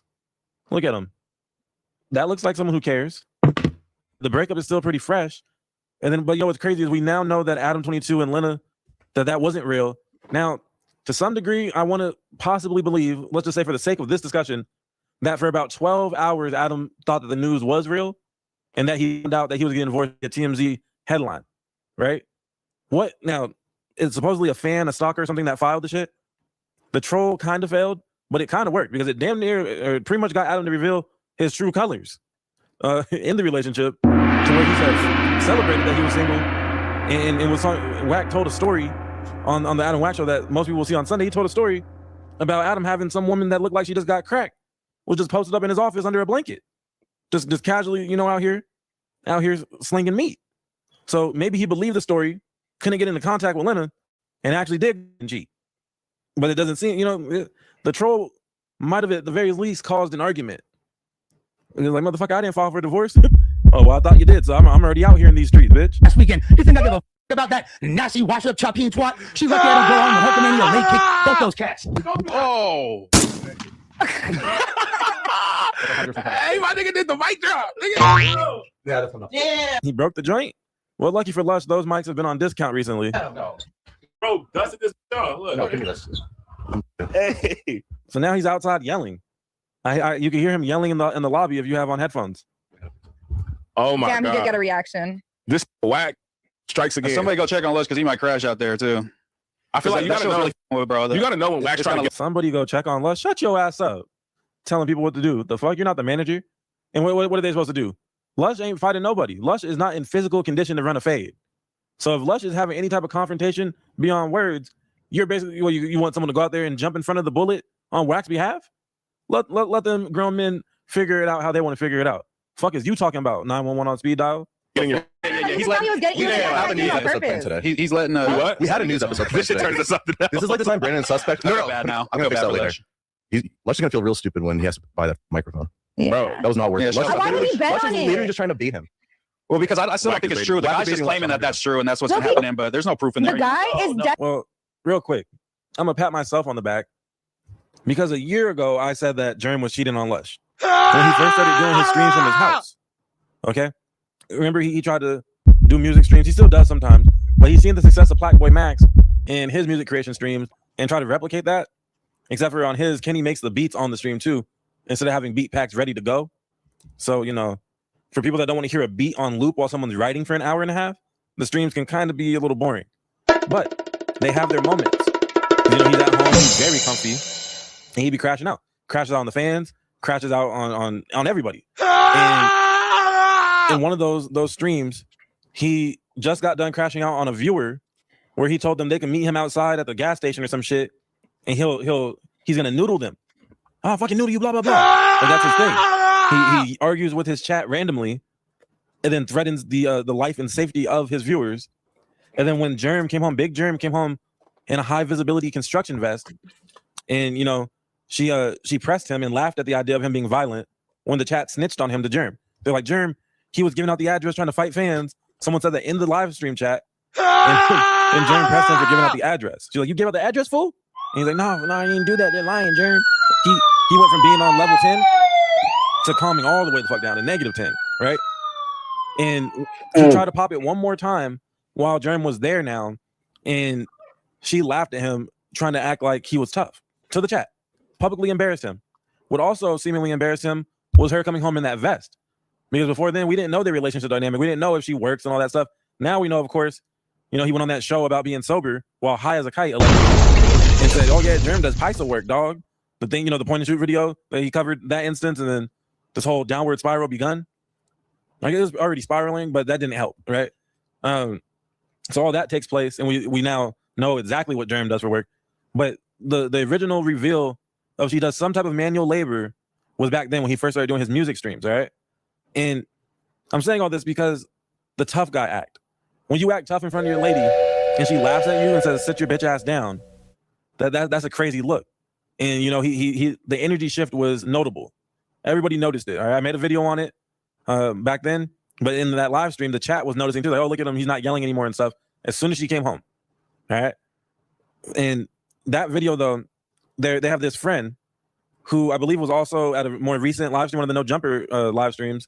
But they have this friend with some dreads. He's sitting in the back, and he rolled a blunt for Jerm as soon as she got home. Okay, and the blunt was like for Jerm, and I think only them two was smoking it together. And I was like, hold on now. I get that she just came home. Having a blunt for her is not that crazy. Maybe he's the blunt roller or whatever. But for just them two to smoke it for the most part, until that shit was like more than halfway gone, then I think Lush got a little bit of it. I speculated that she might occasionally. I was like, that's the real boyfriend, basically. I was like, that's the real boyfriend back there on the couch. Lush, whatever their dynamic is. But I feel like Jerm is cheating. Like she might have a little bit of jungle fever on the side. All right. And now fast forward to now where WACK is saying, my homie done cracked and whatever. But then let's rewind a little bit into the middle. So we got the beginning We established that. We established the present day allegations. But then in the middle, that same blunt roller guy, it was the King Pill fight stream. Remember, Lush came on the news or something the day after that and was like, oh, yeah, I had the group chat in a frenzy because I was arguing with my girl. And, you know, I told her just pull over the car. I walked home from the ops hood or some shit like that. And so the blunt roller and Germ drove back to the MacArthur Park apartment, and Lush, I guess, walked through the ops hood and was blowing up the group chat saying, if you guys see me on the news, just know it's because I argued with Germ and told them let me out the car. And I walked through the ops hood to get home. So while he's doing this unnecessary side mission, because they were arguing about whatever happened while they were on the King Pill boxing fight stream, my speculation is that Germ got her back blown out by the blunt roller. Because, you know, a car is going to get there way faster than Lush with his leg and a half of a walk that he has. So there's plenty of time to get it off, probably 2-3 rounds, and, you know, go lay down. So, yeah, I think the blunt roller been cracking. And then now we got another allegation of this Prince dude who be on Clubhouse, for what I know. That's kind of, I don't know if he has a YouTube channel or anything like that. But I know I've seen him on Clubhouse when I covered some Poetic Bison back drama about a year ago as well. But let's continue. Definitely becoming a crazy, but it's one-sided. Exactly. But the message is the guy is definitely like trying to get an opportunity. No, like, for sure. Yeah, he's cloud chasing for sure. He's for sure. Whack his help. But if Lush was just like, man, that's get about here, just like why would you on and bet and keep on asking keep on asking? Yeah, but he's obviously, you know, still, you know what I'm saying? He just broke up with her, so, you know, he's a little tender. You know, I know, but that doesn't mean everybody knows that's how you act when you get out of a relationship. You're trying to get over a girl and you're still a little heartbroken. He's trying to, you know what I'm saying, get your job, but what if she's obviously trying to do the same thing, though? Yeah, but he's saying that he's been for a long time, so that would insinuate that while they were together, he was there, and that's the bad part. I feel bad for bro. Yeah, I actually feel bad for Lush. I don't feel bad for bro. This nigga's damn near 50. The fuck are we talking about? A 50-year-old with boyfriend and girlfriend problems is crazy. This isn't high school anymore. You're a grown-ass man. You're a grown-ass man. They wasn't married or none of that shit. The fuck? Fuck your feelings, nigga. You crack 3 strippers, crack 3 more. Whatever you gotta do, get over that shit. But with your wife, I don't feel bad for you. Hard place to be in, you know, especially to be like, you know, to be out of the like that is and everybody's like, I feel like he felt attacked right now, so I feel like the reaction. We could have the conversation. Though, I feel like he was coming in here with energy already. I feel like Lush was. Yeah, something's going on, but that definitely didn't help. I mean, look at this bag. He's going through it right now. He got some candy in that motherfucker. He got some gum. Damn, man. With some shots. Yeah. He got a crack pipe, 3 shots of vodka, and a buzzball, most likely. Fucking Lush. I stand with Lush. Lush. Yeah, I stand with Lush too, man. I don't even think Germ's been doing that shit that dude. Even if she has, no, we all stand with Lush. You know. Yeah. And if Lush don't want to do the episode, then we ain't doing the episode, man. I think this episode kind of has to happen. It would be great content, but if you don't want to do it, then I don't want to see Lush like fucking crying. He didn't have to do the episode until he broke a mic. Now he has to do the episode. Hey, and we have all WACK broke the tripod. We've all been there, man. Yeah, the mic slam is pretty crazy. I feel it. I feel, bro. Yeah, no, yeah. All right, so Lush ain't coming back anytime soon. I think I did join this live stream that this clip is from when he did come back, and WACK came back in again, or maybe it was before this, where WACK basically tried to set up a, you know, WACK is all content. So he set up a stream. He said, you, Germ, and Prince need to sit down together on stream, and I guess WACK will be there too, and they're going to all just lay it all on the table. He said he had proof on his phone, and he was about to show him on this live stream, on this news stream, but he was like, no, actually, F that. We got to do the exclusive, and I'll show you then during the live. We need the live reaction with Germ in the room, with Prince in the room. So WACK is trying to set up the Lush and Germ episode 2. This time, there won't be, you know, Lush's extremely drunk co-host Munchie, who, you know, he got that drunk with good intentions. He just wanted to bring his A game to that show because, you know, it was a big deal. It was a big deal. Germ went on that podcast tour bashing Lush because it was her way of returning fire at being called a crackhead that does pistol work. So, no, I'm you're not. doing it. No, I'm you not. have a bet that I'm gonna let you pull out of it. You're my bro. But you're doing it. No, I'm not doing it. You're doing it, bro. Because I'm the most important podcaster here, and I can leave whenever the fuck I want. I thought that was you. I thought that was you, Moose. I thought no, you said no, Moose. I heard you say. I'm the new guy. What did you say? He's my OG. No, you said what? You said you were the what? Podcaster here? I think I'm the best new guy for sure. But Lush is my OG. He's the best new guy. Why would you? The fire is burning that joint down. Hey, yeah. Just this nigga cooking right now. He got it. Then show it to me. Show it to me.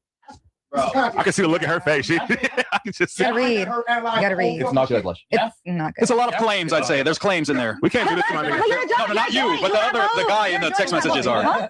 But we can't do this to my nigga Lush, bro. Lush, hey, bro, listen. There's some proof in there. You and Adam can go hang out now, bro. His wife filed divorce on him. Yeah. Germ fucking around on you. all right. No, here's what we're doing. Here's what we're doing. 21, D1, back on. Now you're not on camera. No. I'll say where the fuck I want. Yeah, do it. I'll say where the fuck I want. Let him land. This shit is gay as fuck.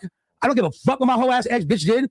And the fact that weird opportunist people trying to like sleaze on into the situation, suck my dick. I fucked 2 strippers yesterday. I fucked another stripper last weekend. You think I give a fuck about that nasty wash up chopping twat? What? So Lush is out here moving like he's Future Hendrix all of a sudden. This is Lush Hendrix in full effect. And the fact that weird opportunist people trying to like sleaze on into the situation, suck my dick. I fucked 2 strippers yesterday. I fucked another stripper last weekend. You think I give a fuck about that nasty wash up chopping twat? She's lucky I don't go home and Hulkamania leg kick both those cats. Oh yeah, he slammed the mic too. Hey, my nigga did the mic drop. Nigga. Don't do that. Yeah, I don't go. I think I give a fuck about that nasty wash up chopping twat. She's lucky I don't go home and Hulkamania leg kick both those cats. Oh. Hey, my nigga did the mic drop. Nigga. Oh. Yeah, that's enough. Yeah. Bro, dusted this bitch off. Look. No, give me this. That shit's sturdy. It's not broken. They make those mics pretty sturdy. Worst case, open that shit up and screw some shit back together. But that's a pretty good. It's a pretty good little moment. And then, as covered earlier, you can even hear him yelling in the hallway shortly after. Something that's been a reoccurring theme as of late with Lush in particular. He's been yelling in the hallway a lot. Unplug it. Right there, you can kind of hear it. Oh my God! Can't hear what he's saying, but you can hear it a little bit. Dusted this bitch off. Look. No, give me this. Unplug it. Hey. Oh, him and loud ass WACK in the lobby yelling about German Prince coming soon. I hope they actually do that content. I don't think they're going to. That'd be kind of fire. I think that's a guaranteed 100,000 views, if not more, just because of the messiness to it. So he eventually comes back. Did he say anything interesting when he came back? Cheap from you. Is there out there, Josh? Yeah, tell us to come back. We all love him. Nothing burger. Yeah. Oh, Jerem's on the phone, but his phone speaker either sucks or isn't in the correct place. Okay. You too old to be popping this shit. It's crazy. Hey, guess what? You guys are all gonna be unemployment soon. If you need a job, I got you. But I don't know about you, like you're a little too old now. Okay. Jerem, I think the primary point of contention is your friend. So I even drew screenshots where he's asking me to come show, and I still don't. This is when me and you're broken up. So have you been fucking WACK's friend or not? Prince Productions? No, I haven't. I haven't seen him since 2013, 14. Oh, hold on. So she knows who this person is, and she admitted that she's seen him in. She said that's a long window of time. If I heard correctly, she said since 2010, 13. So you knew the dude for 3 years back in the day. So there's a history there. You admitted out of nowhere that you weren't given any box to Lush for months, damn near a year or something like that, because you weren't happy with his sobriety levels. So it's very believable.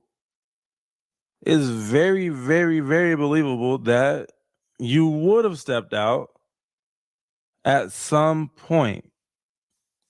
Yeah, she sounds like a Batman villain on drugs. For sure. But what? Shout out to the jewels. Thank you for sending the jewels. But nah, man. That's crazy. I'm gonna rewind that a little bit. We have to listen closely. Because, the audio is really, really quiet on that phone. But she admitted to knowing the nigga for an extended period of time. So this is more than just trolling. Primary point of contention is your friend.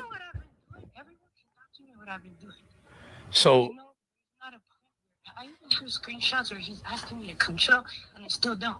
This is when me and you're broken up. So have you been fucking WACK's friend or not? Prince Productions? No, I haven't. I haven't seen him since 2013, Oh, okay. I haven't seen him since 2013, 14. So you've seen him though before. You used to mess around with him for about a year. You haven't seen. So the guy that's claiming, bro, no, stop. So everybody that sucked my dick, you too, Astrid. Fuck you. Girl, you didn't like me anyways. Well, she said that. I'm not gonna lie. That gives Lush the perfect green light to go on and see what Astrid is hitting for. She hasn't seen the dude that's claiming that he's been fucking her for 10 years since 2013. So 13 years ago. And that totally corroborates all of the texts that I have where he's literally saying, oh, we should do this. We should tell this story. We should make this. He definitely was like that. Okay. Yeah, he was like, let's run the play. So, okay, interesting. So it's a potential that the allegations that they had relations currently could be a play that WACK cooked up simply because he knows that they had history with each other in general. So it's more believable since they had history. Do have to keep in mind we're watching the Tubi movie play out in real time. Fair enough. But if we play along for a little bit, because that is the more interesting angle. They might be trying to tell Lush something. That, hey, man, you should be happy that you're single because she wasn't shit anyways. The homie done smacked. And if the homie done smacked, how many other people done smacked while y'all was together? Me just watching as a fly on the wall as a YouTube reaction channel, Ben calling out that she is displaying the signs of a cheater.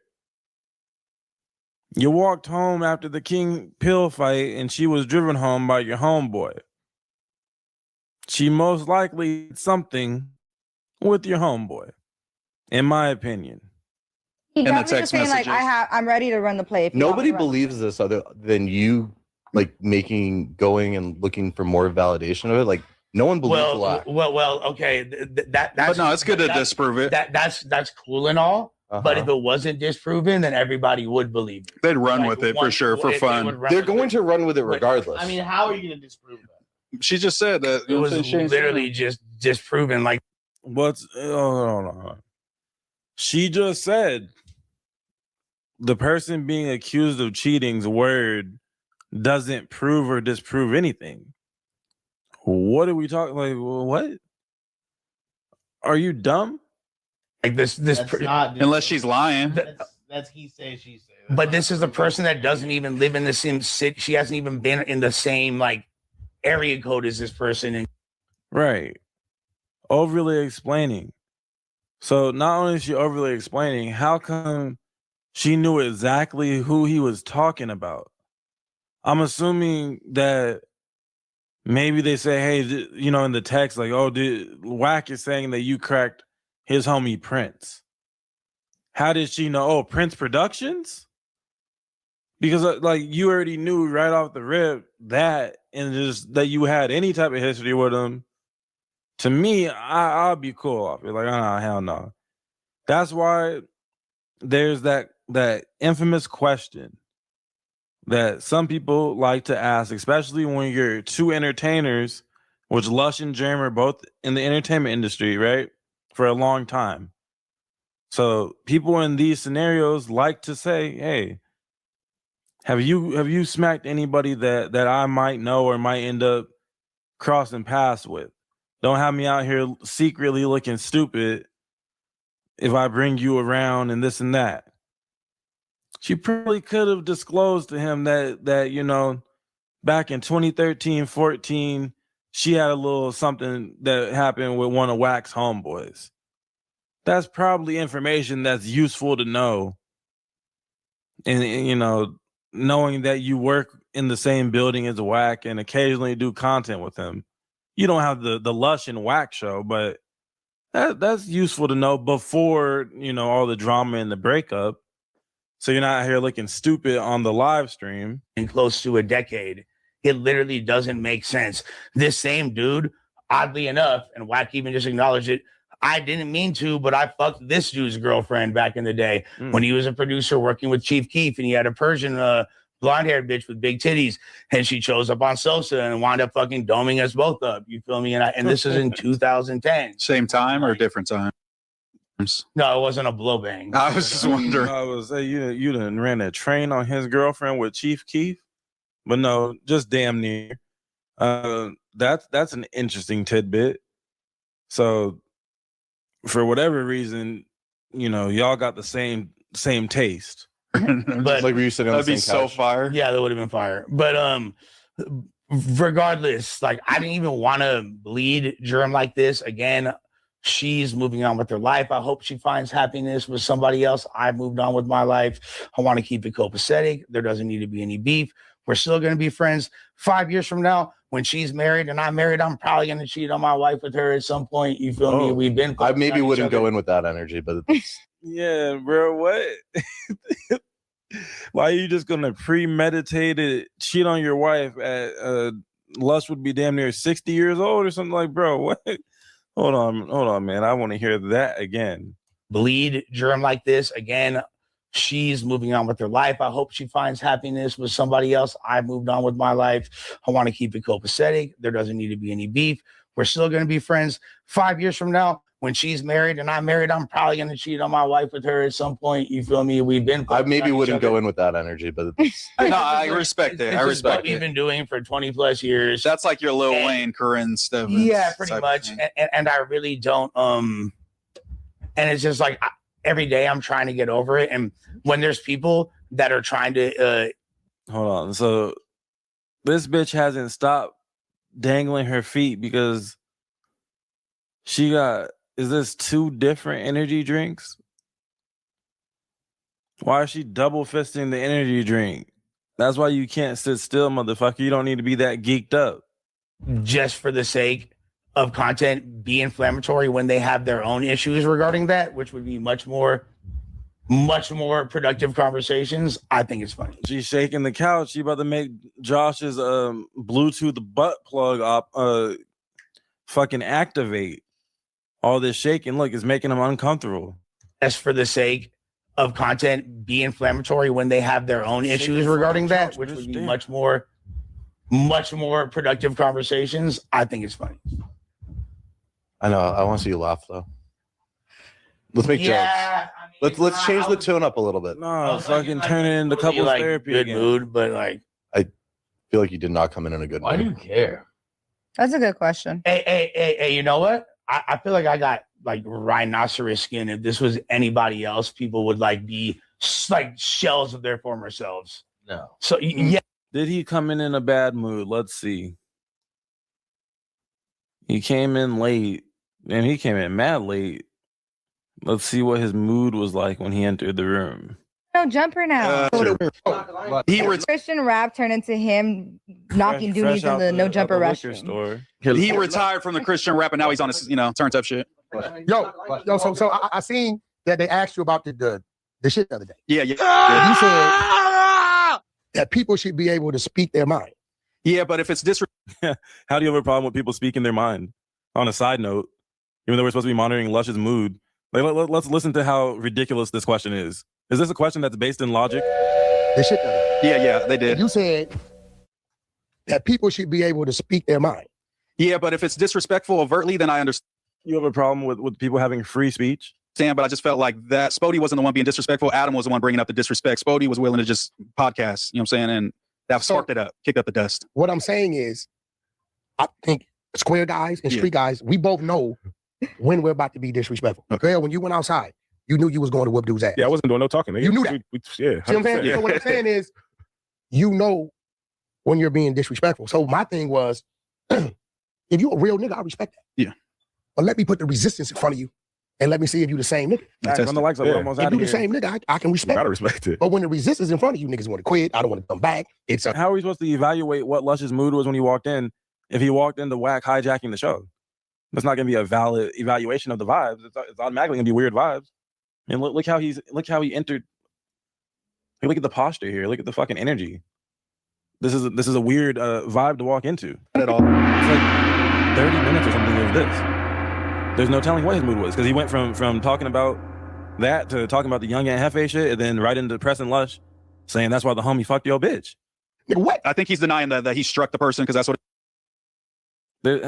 We can't evaluate his mood. No, what I think, of course his mood was off. The first thing that was said to him was the homie been knocking Jerm down, been swimming in them crackhead guts. Like what? That's not a valid criticism. Let's lighten your mood because it's been shit since you walked in. Why? Wonder why? Maybe this is why. You think this might be why his mood sucked when he walked in the room? Like, come on, what are we talking about? I don't think I have to keep playing this. This is obvious why his mood was like that. After King Von was killed, all Lil Durk could see and hear was slide for Von. In every single one of his comment sections, he was taunted, and many believe he crashed out due to the overwhelming amount of pressure to get revenge for Von.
So look, bro.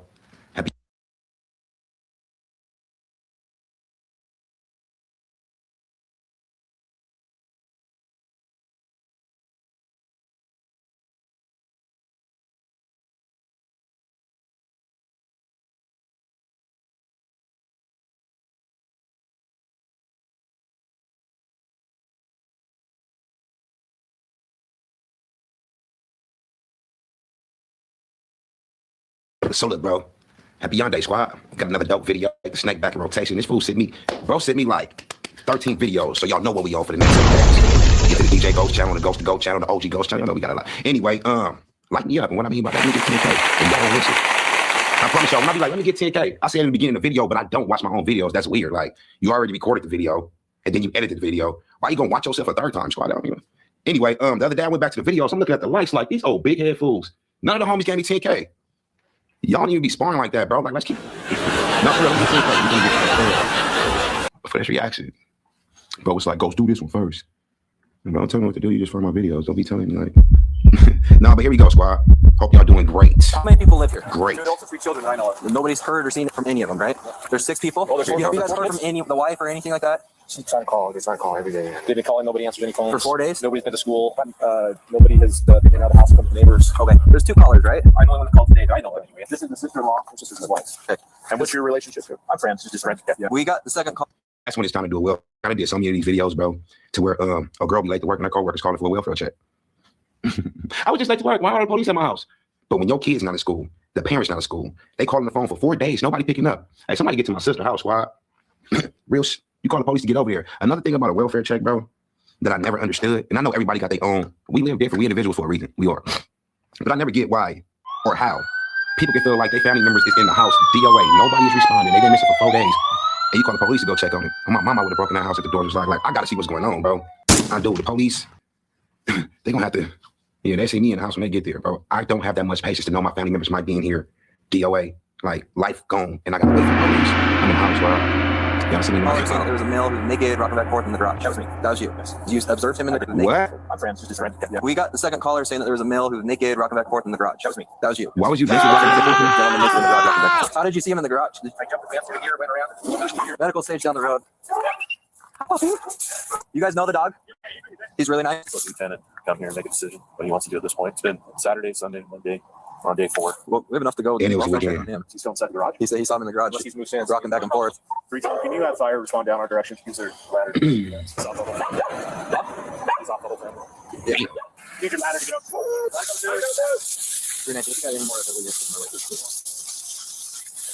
I know they don't got a ladder to get up. Oh my God. All these fire drills y'all be seeing, I've been seeing this since I was a kid, bro. They be going viral. Y'all running down the street with 3,000 pounds of fire hose, and then y'all climbing up a building with the ladder, climbing back down the building with the ladder, doing push-ups, burpees, picking up fire trucks, and you need a goddamn ladder to hop the gate. This don't make no sense, bro. Did he get on the roof? Let me make sure I'm sure. I might be talking for no reason. Did he get on the roof? They needed 2 ladders. Ah, bro got 2 ladders, one to go up, one to go down. Look at this shit. Hey, DJ Ghost. Let me just let y'all know. Either reason I got into YouTube, you know what I'm saying?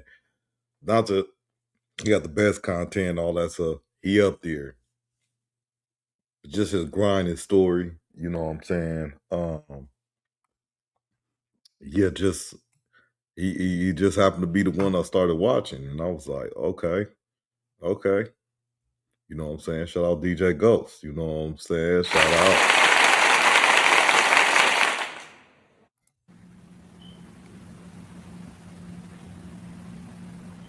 You gotta somebody help me in this motherfucker, bro. You mean to tell me this fool got a ladder to go up the gate and down the gate? The firemen know.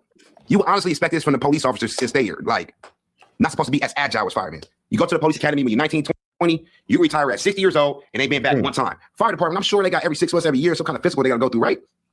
You expect this from the police, not the fire department, bro. The paramedics. You know, fire department, the ladder is crazy. They take their job too serious. You do not need a ladder for everything, bro. They probably use a ladder when they have sex. Hey, look. They probably use a ladder when they have. Hey, show me your hands. What's that, please? What is he doing? Hey. He pissed on himself? Why is that fluid coming from? Can you stand up for me? Hey, man. And what they gonna DJ Ghost, man? He be on it. Like, you see how he looking, like all the tits and stuff. Like, look, he really looking. Like, I don't know if he got a big screen, but I'm trying to figure out what they doing. But his screen is smaller. I'm like, you know, but he be on it. You know what I'm saying? Before we get on. You guys check this guy out. What's your name? It is his video. Here's it. Okay. You smell it? Whoever he's smoking wants to fall back. I can't tell if it's him. I can't either. Oh, sir. What is that fluid coming from him, bro? Sir, can you put your hands behind your back for me? Yeah, Please. All right, hands on your back for me for a second, okay? So we figure out what's going on. Thank you. He's got a head wound on this left temple. Sir, can I get your first and last name? Can I get your first and last name? Sir, can you look at me? What was it? And on God and him, I'll be wondering what that sound be on these dang reactions to, not reactions, but just videos from the body cams and stuff. I don't know if they do that on the channels to, I don't know, throw something off, or is that on the body cam? I don't know. It can't be on a specific channel. What's off about this? Let me tell you. The paramedics is admitting aid to the victim or the suspect, we don't know yet, in the garage before the police even cleared the house. You clear the house first, and then paramedics come in after, right? We didn't see no body cam in this house. Bro. Can you tell me what city you're in? English. You guys got an alley, right? Alley? Yeah. There's probably a female and other kids. Can you tell me your first name? Sean? Did you guys do the Ray? Yeah, we're going to Levi. Yeah. What's your name? I know. Hey, Sean. Where's your family?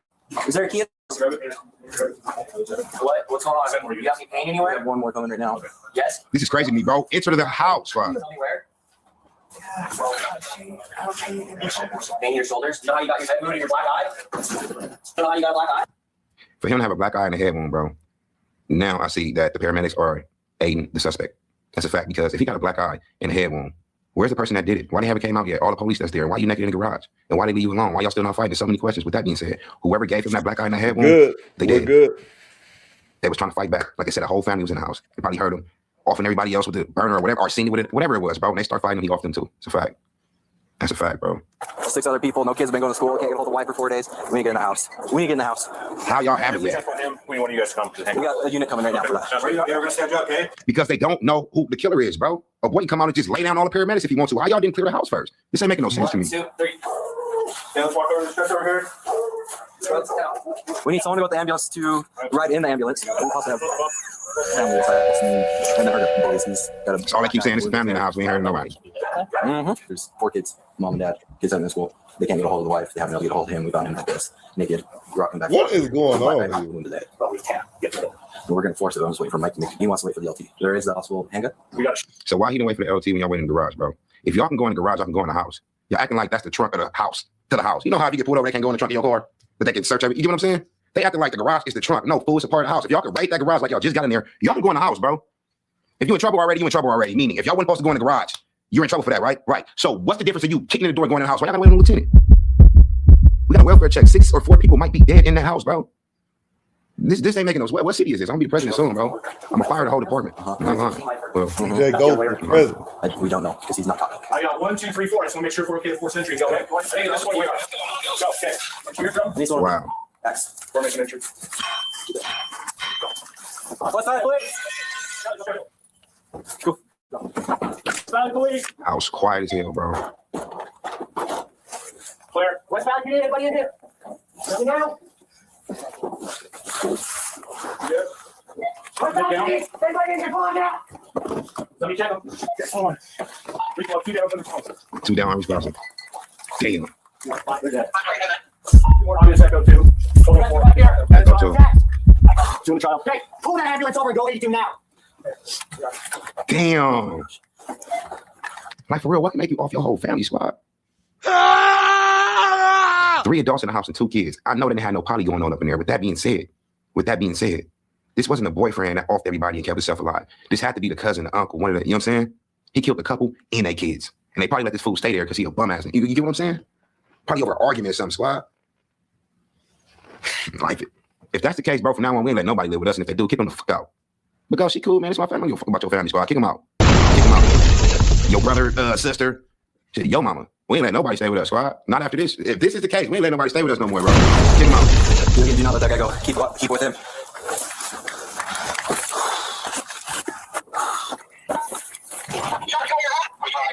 Are they still outside?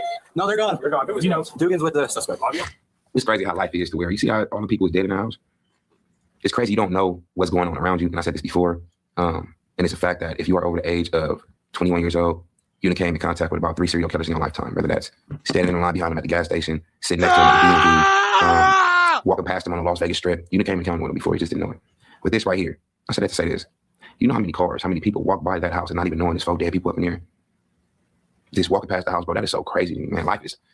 When you think about life, bro, it's wild. It's scary. And I ain't talking about oh my gosh, I'm talking about like anything can happen scary. You can't judge what's gonna happen the next day scary. You get what I'm saying? That's the thing about it. It's scary. We have a 2-year-old. So 5. 12-year-old and 2 adults. What's our time frame? Because it smells like it's been a minute. No one's from clear, right? 4 days. Yes. And bro still in the house. Check it. 319. 4 days and bro still in the house.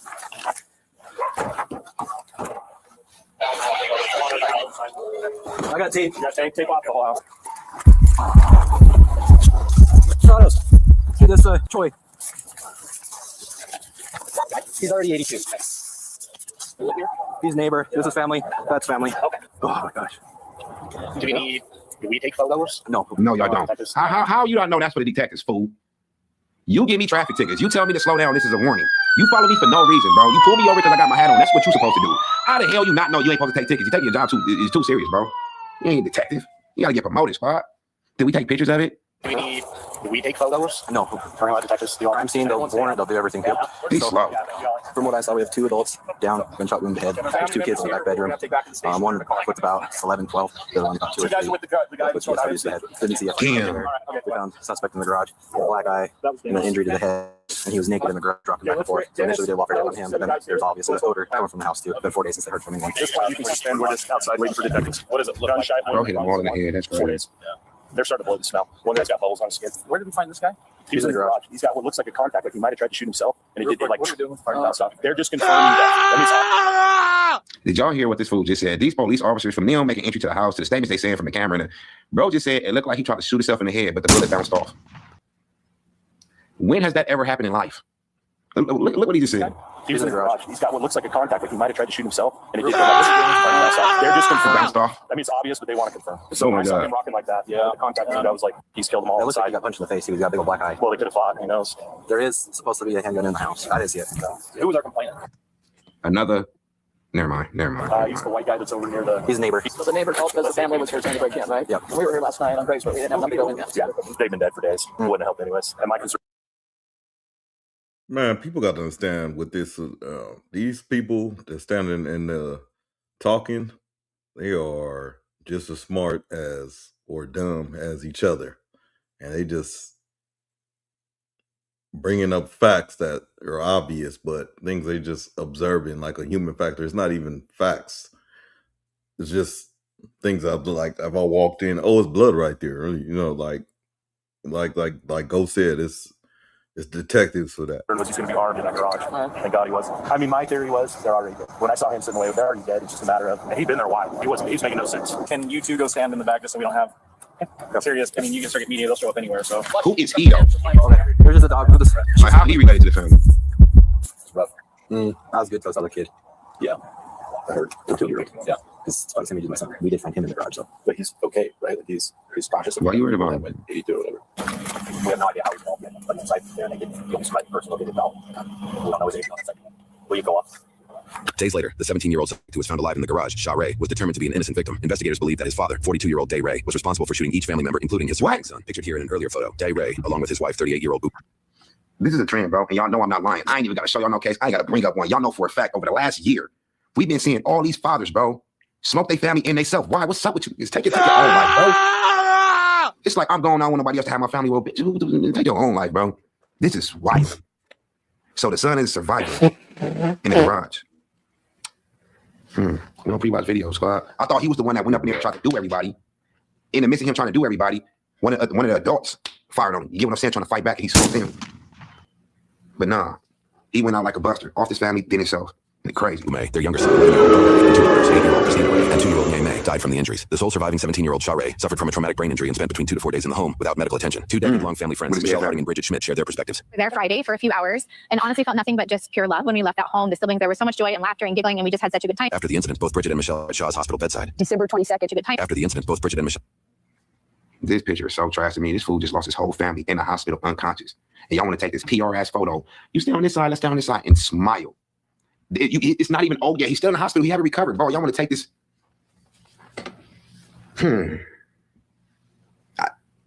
At a time like this, you all smiles at this boy hospital bed. It's not even a grown man. He's 17.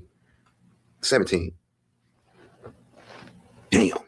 This Instagram, TikTok, social media society, bro, is trash. And what make it even worse, they old as hell. They remember how it was without the internet. You know what I'm saying? Like, why y'all doing this shit? Why y'all doing this, bro? At Shaw's hospital bedside. December 22nd, I received a call in my all on the nose. Mind you, she could have rejected the interview on the news too. She cloud chasing her friend's death. This is ill. A family member at the hospital saying he's now asking for his parents. I said, dang, she gave us both emotions, the smile and the cry. Whew. Somebody give her what she needs, please. You're doing too much. If I knew what she needed, I'd just give it to her. Like you crying on the news, you smiling at the hospital, back and forth. She is cloud chasing her. Damn. We'll put on our shoes. We'll be right there. We allowed him to ask questions, and then we gave him the hard answers and explained to him what had happened to him and that his family was all gone and who had done it to him. And his first response was, "This is probably one of the most loving sentences I've ever heard in my life." And he says, "But I still love him." He kept trying to wipe something off of his eyes, and it wasn't long after that when we shared the news with him about the new vision loss that was a part of his life. He's been able to pull himself out. Dang, he lost his sight. He's a living, walking miracle, and there's a reason to live. In the following months, Shaw Ray was placed into a special schooling system for the deaf and blind, where he learned to walk with a mobility cane and read Braille. The first thing that we said was, we're going to help you walk at graduation. But the second thing we said was, it's okay to have bad days. Whenever we see them, they bring smile into our face. He's been through a lot, and he's still alive, which is a miracle. During his recovery, he shared with news sources his philosophy on perseverance. I just want to keep moving forward with life, to be able to relive and live with my old classmates, teachers, and principals, and move on from that life. I think it'll be it'll just be nice. Religion is a big part of why I'm always so positive. It gets me thinking that I will be able to see my one major goal is to be happy and to make others happy. Becoming a true symbol of hope and triumph, Shaw graduated high school. I'm just so happy. I will be going to the Park and maybe I want to be the inspiration. But how you going? I am very great. Now goes. Tragedy struck in the following months. Last week, 19-year-old Sheree died unexpectedly Sunday in his aunt and uncle's home. After death, the wisdom forged in Shaw's philosophy still rings. How, and I look bro? back at the memory. Complications from his injury for sure. Rest in peace, all right, bro. Like he said, he kept his faith. Hopefully he can see his family now. But this story sad as hell. This story sad as hell. His father is, man, bro. Of my friends and family, I love them with all my heart. Time is like a leaf in the wind. It's unpredictable, unforeseen, and fleeting. You have to make the best of it. For those looking to donate, a link is in the description for Perkins School for the Blind. Man, rest in peace. Bro. I got another video to do, so I'm going to get y'all. Y'all be cool. Y'all stay safe. Y'all stay out the way, man. DJ Ghost 100. So look, bro. Another